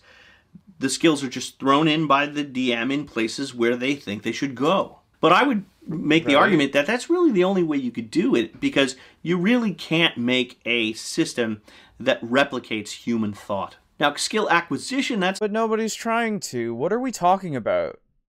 Ugh. Where am I? Like, actually, where am I? What is going on? I heard him say a bunch of words that I was like, this is fine. This is fine. Like, these work for their... Yeah, okay. And now we're talking about human thought. We're talking about that there's no system that replicates that, which, like, yeah. Why? Why did you bring it up? We put the fucking skill checks where they go because that's how it works. And that's how we make it so that we need to roll dice and, like, add a gamified element to the storytelling. That is how this works. Good job. We're here. Why are we here? Why are we trying to make this... It's not complicated. Yeah, why are we trying to make this so realistic? It's not even that. It's just trying to give it more of a grand kind of purpose. Or something. Welcome back. Thank you. Hello. Alejo, help, I don't get it. I don't get it either. I don't know why we're here. Dude. By the way, Alejo. Hello. I am sorry. I believe I have told you a mistruth. Oh my god. I have lied blatantly to you. And I apologize. Chat cancel it. Cancel it. I swapped up wa and ga in Japanese. Wa is like saying I, but the focus isn't on you, and guy is saying and ga is saying I, but the focus is on you. So like you would say like Watashi wa kite means I'm here. Yes. But notably in All Might from fucking what's his the Green Naruto. Sure. Deku. That show, My whatever. Hero Academia. Yes, that. He would notably say Watashi ga kite, which is I am here. Oh, interesting. Okay. I didn't know that there was two differences there. Okay. Dude, don't learn Japanese. It's hard. There's 3 different contexts for if you're counting something, like including if what you're counting is food. Oh, really? Yeah, no, like I wanted to learn Japanese until like I have a coworker who knows a ton of Japanese because his wife is Japanese. Oh, cool. And he's like, never learn Japanese. Yeah, it has a lot of context things, and I just my brain does not handle it very well. I'm just gonna listen to them talk when they do the anime, and I go okay, and then I'll read the subtitles and go I assume that's what they mean. Yes. Okay. You don't want to try to run Dwarf Fortress with your brain. True. Nani. Hell yeah, that's why I like it. Hey, good. Hey, more power to you if you're learning Japanese. Absolutely. If you can keep all that in your brain, that's awesome. Good for you. Plus, now you don't need to wait for subtitles to come out for all the hentais. You can just watch it raw. True. More of a challenge, and for that I turn to Josh Kaufman, who wrote a great book called The First 20 Hours, Mastering the Toughest Part of Learning Anything. I'm going to include a link to his TED Talk below. Kaufman explores the Malcolm Gladwell outliers theory that you need about... Where are what we? are we fucking on about now? Okay, hold on. I'm going to let him finish his sentence. But 10,000 hours of practice to be an expert at something. And Kaufman doesn't doubt that. But he wonders, how long does it take not to be an expert at a skill, but just be competent? And he comes to the conclusion that cognitive science says about 20 hours. And he proves it by learning how to play the ukulele. When we first learn a skill, we can make tremendous gains. Okay, sorry. The only reason why... sorry, you go on first. Sorry. I have a word for you, Professor Dungeon Master. It's called Dunning-Kruger effect. That's 3 words. Yeah, you know, is there a hyphen in there? Is there a hyphen? There is. It's 2 names and a word. There you go. Excuse you, boo. Okay. There you go. Yeah. So the reason why we're here, I now know why we're here, and it's stupid because we shouldn't even be here. The reason why we're here is that he's talking about the realism of learning a skill and how TTRPGs can't replicate that. That is why we are here. And it doesn't fucking matter. Shut the fuck up.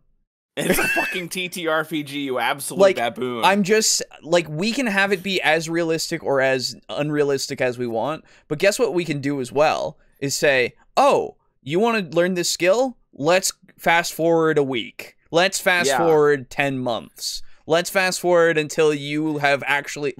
if you want it to be that realistic, we can do that and make it simple. Okay?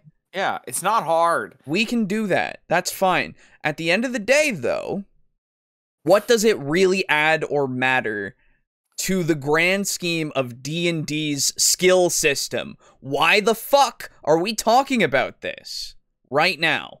For D&D eliminating skills. Oh, because it takes forever to learn and actually be competent at a skill? Great, good. Fucking I don't care. Let's go.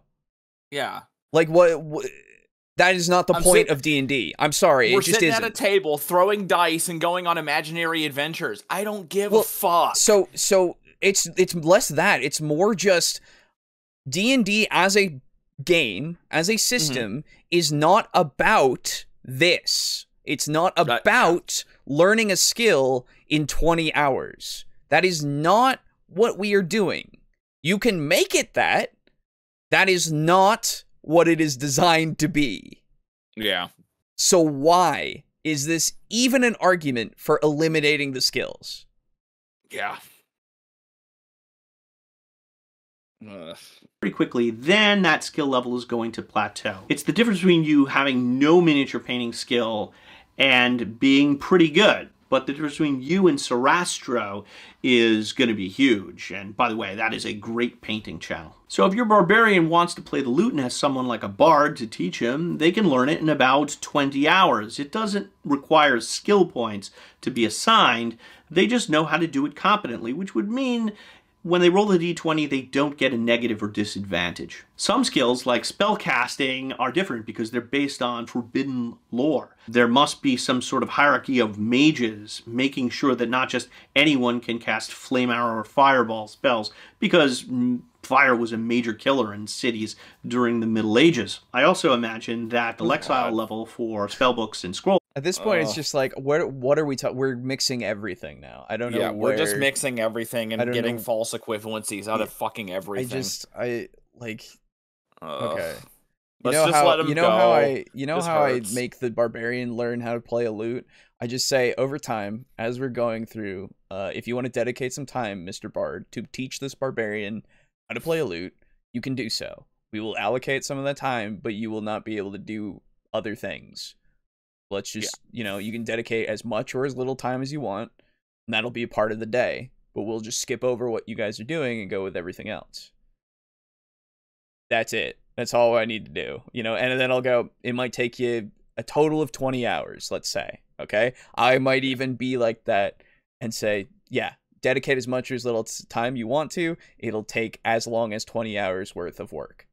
That's a good place to give you a nice ballpark. That way we can just have that be a role-playing thing that's happening in the background. Right. Good. Done. Yeah. That's as far as I need for this garbage that is not necessary for anything else. It's something that I can use as an estimate for my games. Great. Amazing. Excuse me. I'm listening to Wario laughing, but it's Megalovania, and it's pretty good. That is pretty good. Professor Dungeon Master, I show books, that's it. No, he's explaining them enough that it's making me understand that he doesn't need to put these in the video. That I don't need to know any of this. I really don't. I don't think it takes 20 hours to learn Japanese just okay, just saying. It certainly takes more than 20 hours to learn chemistry. Okay. I assume that it's just general skills and not anything specific and specialized. I will give at least that to the book. I have nothing against that book. It sounds very interesting.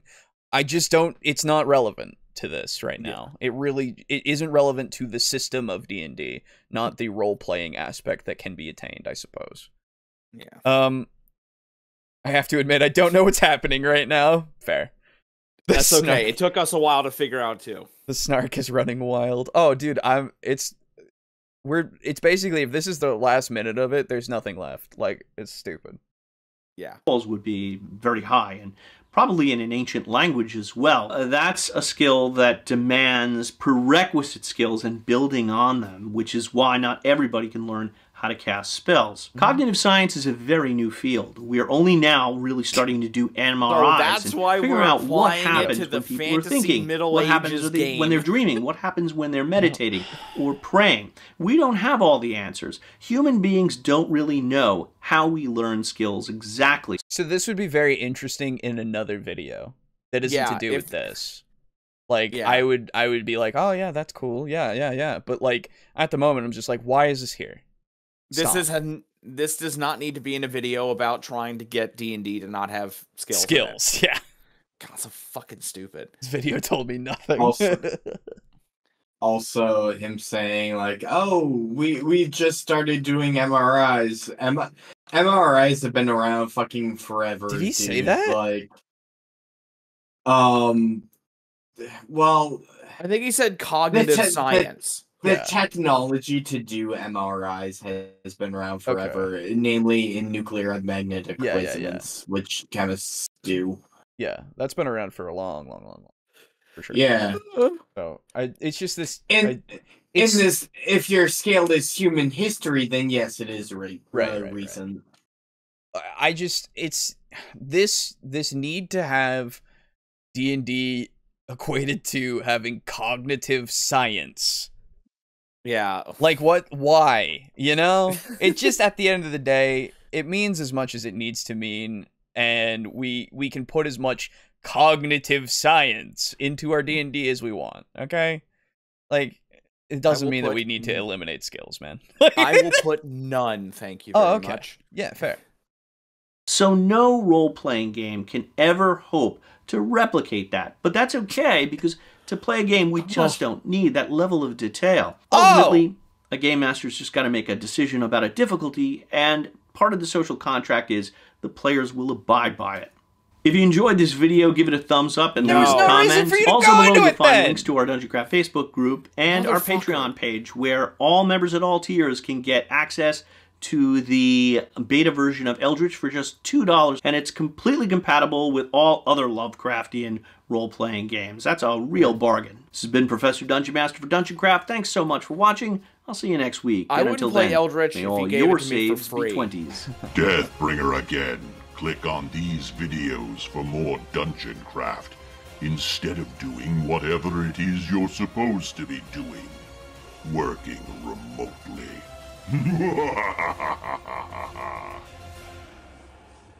Bye, Deathbringer. That's from a different game. Anyway. Dear fucking God. There's a certain level that can be said of looking into real life and utilizing stuff from real life to augment your games. That is fair. That is a thing that anyone can do. That is essentially how I run all of my games. Right. You guys have seen how much bullshit I let these motherfuckers get away with if they can explain shit to me and make it sound like it can happen in real life. Exactly. So that is my biggest weakness.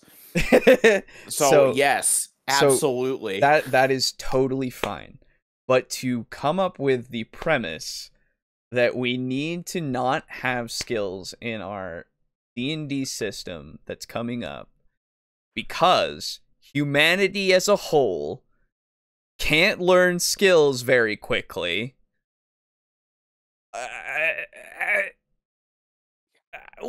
Cognitive science is in its infancy. What? Where? Why? When? How did you get here? Like, what is the need for this to exist? This video. What is the need? Why? There isn't. Why? I just need to know his reasoning. I need to know that's how he got here. How he decided that this was the argument that he needed to make, and how this all strung together. Other than it just takes a long time for us as humans in reality. Yeah. Because I could then say, so what if it doesn't take very long for a dragonborn in fantasy? Yeah. What if it doesn't take very long for a human in fantasy? Yeah. Like, this is a fantasy world. Like, why should it be so much like our reality? Why? You know? Like, God. It can be. At the end of the day, it can be as realistic as you want. But you don't have to force it on the system itself when the system itself is not realistic focused. Or focused on realism, I suppose is the better way to say that. Play Chainmail, my guy. Chainmail, exactly. Chainmail. The one that's like actually meant to be realistic. The old Palladium books that have their tables of like critical hits and shit. Like, although, let's be honest, if he played one of those, he would probably want smaller tables. And less skills. Because, oh my god, this is too much crunch. Is bad, yeah. I just don't understand. Tables have nothing to do with critical hits. Where are you supposed to sit during a fight? Anyway. You can't be sitting down during a fight. You'd get your ass beat. That's right. God fucking damn it. Sitting down in a fight isn't realistic. God. Did we find one of the hidden skills? You have to master cognitive science to be a dungeon master? Oh! No, you gotta. It's one of Garibay's cognitive science to be a fucking PC. Bang's head on table. Oh god, am I going to have to decide how long it takes each specific fantasy race to learn each skill? No. No, I'm not. Exactly. Okay. Alright. Well, that was the videos for today, everybody. We did it. Yeah. We did it. That was fucking painful. It was. I will now move on to reading comments before we end the night off. If either of you are feeling particularly sleepy, tired, or just, you're good, you want to just hang back and not be on the show live for the audience anymore, you can take your leave now. I'm actually I will bounce. Absolutely. I will bounce as well. Okay. We're feeling pretty bouncy tonight. All right, sounds good, both of you. Yeah. Sorry to leave you to the worst part of the the best part of the podcast. No, it's fine. I love doing it. I love doing it. But no, absolutely. I've got to goodbye. I've got some shit to take care of tomorrow, and man, ever since I got I obviously talked about that candy apple I was eating before. Yeah. I cheated pretty hard on my diet when I was in North Carolina. And so that snapped my body out of the whole... Ooh, out of ketosis? Yes. Shit, dude, that sucks. Yep. So, that's not really the biggest problem. I don't mind not being in ketosis. Oh, yeah. But it's the fact that now my body is like, hey, I don't need to use protein and fat for my energy anymore. Yep. And I'm not getting any more carbs, so I've been fucking tired. Yeah, no, I feel you entirely. Absolutely. Yeah, and I'm so sad because I've had a total of 7 days off, and I haven't been able to write anything. Oh, that sucks, dude. Yeah, fucking worst. No, but I'm almost done with this adventure. I'm so close. Good. I got to do the last encounter, the epilogue, and then stat blocks, and then it's finally fucking done. Hell yeah, man. That's awesome. Yeah, I'm so excited because after this, I'm gonna do some short adventures. Good. Yeah. Yeah. And I'll be able to actually get some stuff done. So anyway, I'm going to go. Okay. Do you want to play more games tomorrow or no? Yeah. Yeah, let's do tomorrow. Hopefully the wind isn't too bad and everything's fine. So, you want to do more Messenger? Because we got kind of pulled out of it early. Oh, yeah, sure. Yeah, for sure. Okay. All right. Well, then I'll see you tomorrow, and we'll do more Messenger then. Alrighty. See you then. Right. Have fun with the comments. Bye. Bye-bye. Okay. Let me just write this out. And we will get to comments. Woo, Alejo story time. True. Here we go. Okay. So. Comment time. If you left a comment, I will read it. Here we go. Up. So, Unit Rico on Suffer Not the Heretic for real this time. That was the end stream of Bolt Gun saying, I'm so sick of Nurgle. Quotes. Well, that's the point, isn't it? Yeah. Okay, but for real though, I agree. Nurgle's cool, but he's been the main Chaos focus for so long. After Khorne, I think he used to be the go-to god for a while. At least Realms of Ruin went with Tzeentch, and as for Slaanesh, well, everyone working with the IP just sort of ignores they exist. Yes, that is true. Why is this not lighting up anymore? It's fine. I'll just go...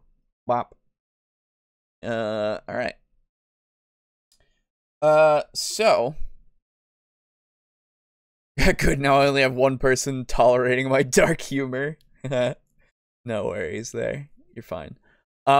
Yeah, so I wish... Nurgle's good as, like, an antagonist god. Always. Because he's so versatile with, like, disease and how that can be anywhere and everywhere instead of, you know, Tzeentch potentially and Khorne. But, yeah, and Slaanesh is just never looked at anymore, unfortunately, because access... It's not... So... we focus on the bad sex stuff of Slaanesh instead of the excess of Slaanesh, right? Where Slaanesh is not just about sex, they are about the excess of everything. The excess of, you know, too much food, to like the greed, about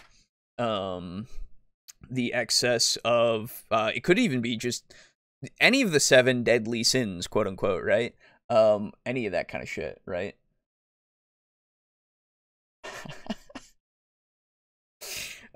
Sorry, I just saw a message that Aiden sent me. Okay. But yeah, so it's unfortunate that it just gets focused on, oh, sex god, right? Not that that's a bad thing necessarily, but there's more to Slaanesh than just sex, okay? Stop objectifying Slaanesh. Anyway. Timothy, on last week's episode. Let me get a drink first. I need, thirsty, stuff. What? Brain cannot work. Water! Woo! Sex god! Yeah. I mean, Slaanesh is also sex god, for sure. Anyway. Timothy says, hello, bros. Hello. Hope everyone had a good turkey day. Oh yeah, I hope you all did too. Forgot that that was a thing. The mashup idea was pretty cool for this episode. I have a bit of lore for this time. Let's see how it goes. The Log of Alabaster, June 3rd, Entry 1. It's been a few weeks since I passed the IMO test. It took that long to recover. I got my certificate. Yesterday, a standard piece of paper with black ink. Certificate yesterday, I assume. Standard piece of paper with black ink. And Talathorn's signature and seal on it, as he was the one who ran the test. It was also signed by the first chair of the branch that the trainer works at, in this case, the South. It hardly seemed worth it for what I had to do, but at least I won't have to worry about it anymore. When I woke up this morning, Star Ruby was sitting reading a book at my bedside and just making sure... and said, just making sure you're not dead. I really don't want to find a new boss. It's a pain. Slaanesh is Slano. True. Unfortunate. I respected his honesty, but I feel he cares more than he lets on, seeing as he checked in on me almost every day in between doing both his tasks and mine for the innkeeper to make sure we still had a roof over our head. I forget sometimes how capable Star Ruby can be. Oh. I need to do something to make a good sum of money to give him a decent payment for once. I sat up at the edge of the bed, my bones feeling like glass, wrapped in a blanket of jelly, which was my flesh. Nice. I looked in the mirror and saw the bags under my eyes, like I have not slept in a month, I assume, despite sleeping non-stop after the test ended. Star Ruby telling me I can confirm the mirror does not lie, you still look like crap. Just then, I thought to myself, he's been spending too much time with Galvin. I then went outside to get some air, the city of Moorworth shining in the summer sun. The middle-aged innkeeper planting some flowers as he looked up at me and said, "It's about time you got your lazy ass out of bed." Oh, come on. Well, you try almost getting your head blown off many times in a row and see how long you stay in bed, I thought. Just then, a kobold showed up and gave a note to me. Copper-colored paper from Talathorn.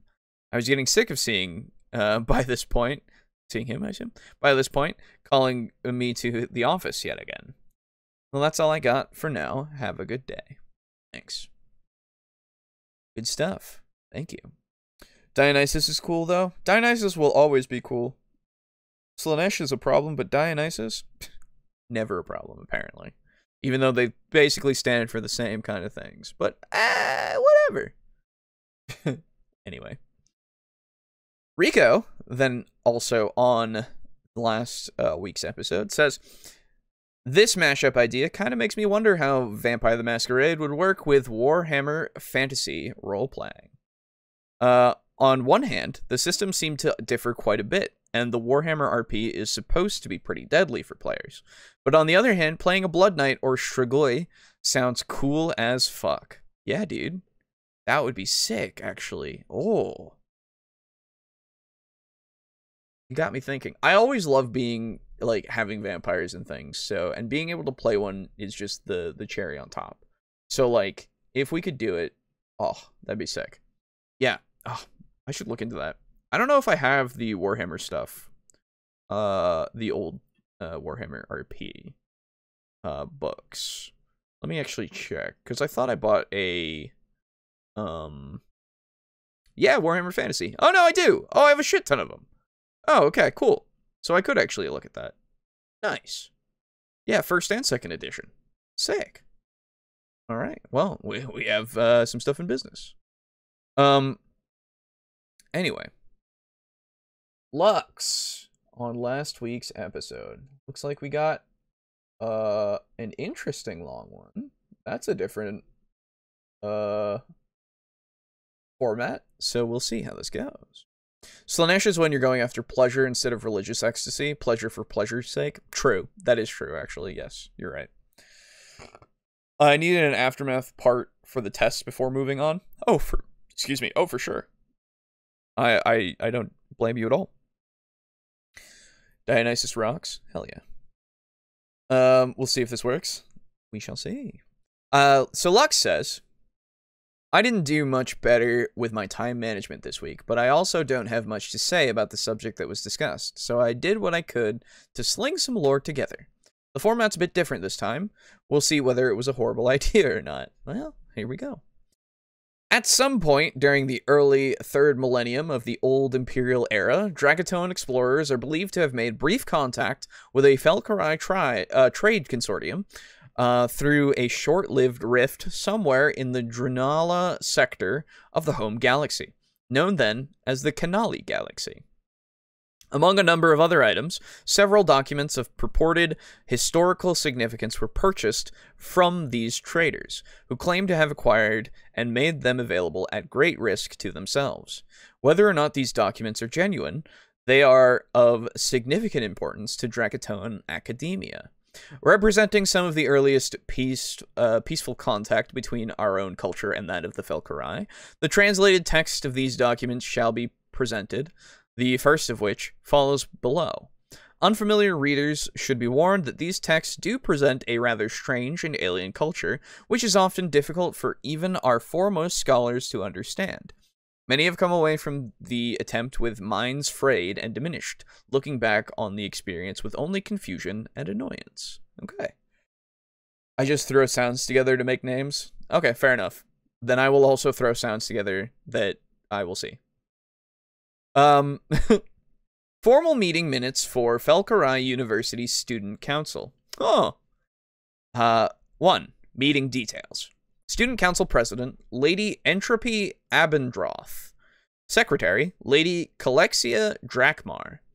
Date, 23 Incendius, 22/3/42. Time, 3:15 p.m. 15:15. For those in military time. Oh. Location, Felcare, University Imperial Library, Presentation Hall 4. 2. Attendees. These are like minutes. Oh, interesting. Student Council Vice President, Lady Nikovia Markon. Student Council Treasurer, Lady Atrophy Dacron. Student Council Chairperson, Lady Discordia Greywind. Commissioner of Extracurricular Affairs, Master Valdar Grafstone. Commissioner of Delinquency, Master Malkar Stormblight. Commissioner of Criminal Activities, Lady Poison Abendroth. Class representatives, except as noted, absent. Okay. 3. Absences. Student Union President, Lady Ira, maybe? Black. Class 2C President, Lady Arcadia Knox. 4. Call to order. All rise for the wrong and dishonorable Student Council President Entropy Abendroth. The meeting will now come to order. You may be seated. That means sit the fuck back down, Chorus. Chorus, I swear to God, I will rip your soul apart and scatter its broken remains across a million realities. Great. Now, if we're done wasting time... 5. Old business. Per last week's meeting, President Entropy has ordered the student union dissolved. As of this morning, the final student union member has been fully dissolved. Alchemical acid supplies are now critically low and on back order until the 27th of this month. Additionally, the rebellion of Class 2C has been suppressed by Hall Monitor Nova Squadron. Commendations for ruthlessness and underhandedness have been recommended for Hall Monitor General Zelia Traxus. Sure. 6. New business. The financial situation is currently stable. Thieves Club reports successful collection of protection dues from all food court establishments this month, and Viking Club has conducted several successful raids on rival schools. Oceanic mermaid harvesters continue to operate at peak efficiency, though the price of mermaid scrimshaw is expected to drop by 5 to 15% in the next fiscal quarter due to market saturation. It has been advised that we shift the focus of our operations to unicorn trapping for the time being. Magic coin harvesting through the mana blockchain, Jesus Christ, has slowed significantly, and several worlds on the mortal planes have shown widespread desertification over the last few months. Ecology Club is searching for new methods of more aggressively drawing the life force from these worlds to restore production to previous levels. Fucking, you had to get the blockchain in there. Please kill me. A significant loss did occur due to a god beast attack on our campus, likely provoked by our heavy consumption of mana. Hall Monitor champion Cordelia Noctis was able to defeat the enraged divinity using an experimental Starblade provided by Weapons Club, but succumbed to overchanneling psychosis afterwards. Due to this outcome, Magma Reservoir 21B was released, ending the latter threat, but resulting in damages costing several million Zetanus. We are currently searching for a suitable, non-tenured adjunct professor to blame this incident on. Despite these setbacks, we are currently on course to fund President Entropy's New Era initiative by end of semester. 7. Other items. Pursuant to the New Era initiative, President Entropy has assumed command of Civics Club and Music Club. Concert Hall 4 has been commandeered, and all musically talented students have been forcibly recruited for a large-scale military parade scheduled to take place at the end of semester. This parade will be set to a newly composed musical score, which has been titled Rise of the Demon Queen. That should be 8, but it says 7. 8. Adjournment. All rise. This meeting is now adjourned. What did you mean you adjourned my mom? Chorus, if you don't shut the fuck up right now. Submitted by Kalexia Drakmar. Approved by Entropy Abendroth. Oh, the high royals of crypto bros. Everybody run for your lives. Lux, that was very interesting, and I liked it. I liked it a lot. I liked that little thing of a look into the minutes of a student council kind of meeting thing. That's pretty great. Thank you for that. That's all the comments, everybody. We did it. Easy enough this time around when you don't have a bunch that are saved up. Okay? Cool stuff. Cool stuff. Thank you to everybody for your comments. Continue to leave them. And I will read them at the end of the show. Whether they be from the shows themselves or whether they be from other things. Yeah. So, that being said, glad that went over well. Yeah, dude. It was good. I liked it. Okay. So that being said, Thank you again to our patrons, those table flippers on Patreon, that being Draco Kraken, Mog Zero, Rick, aka Unit Rico, Slazer, Steely, Crimson Rose Armok, and our tier 1 contributor. Appreciate you all, and if you would like to join them in contributing, please find the links in the description or go to our website and find the ways to support us through that. Yeah, other than that, remember Humble Bundle and TeePublic and Ko-fi and all of that, and go follow us on Blue Sky, because it's a thing if you have the ability to. If not, hey, don't worry about it. We're silly little men on another platform like Twitter, basically. So thanks for the show, Alejo. You're welcome. I hope you all enjoyed it, and I hope to see you all next week for whatever the next topic is. We will see you next time, and tomorrow potentially, for if you're around for that, for more of The Messenger. But for now, thank you all for hanging out, and we'll see you next time. Goodbye. Go on. Take your leave. Good night. Yes, good night. Good night. Go on. Get out of here. Where's my there it is.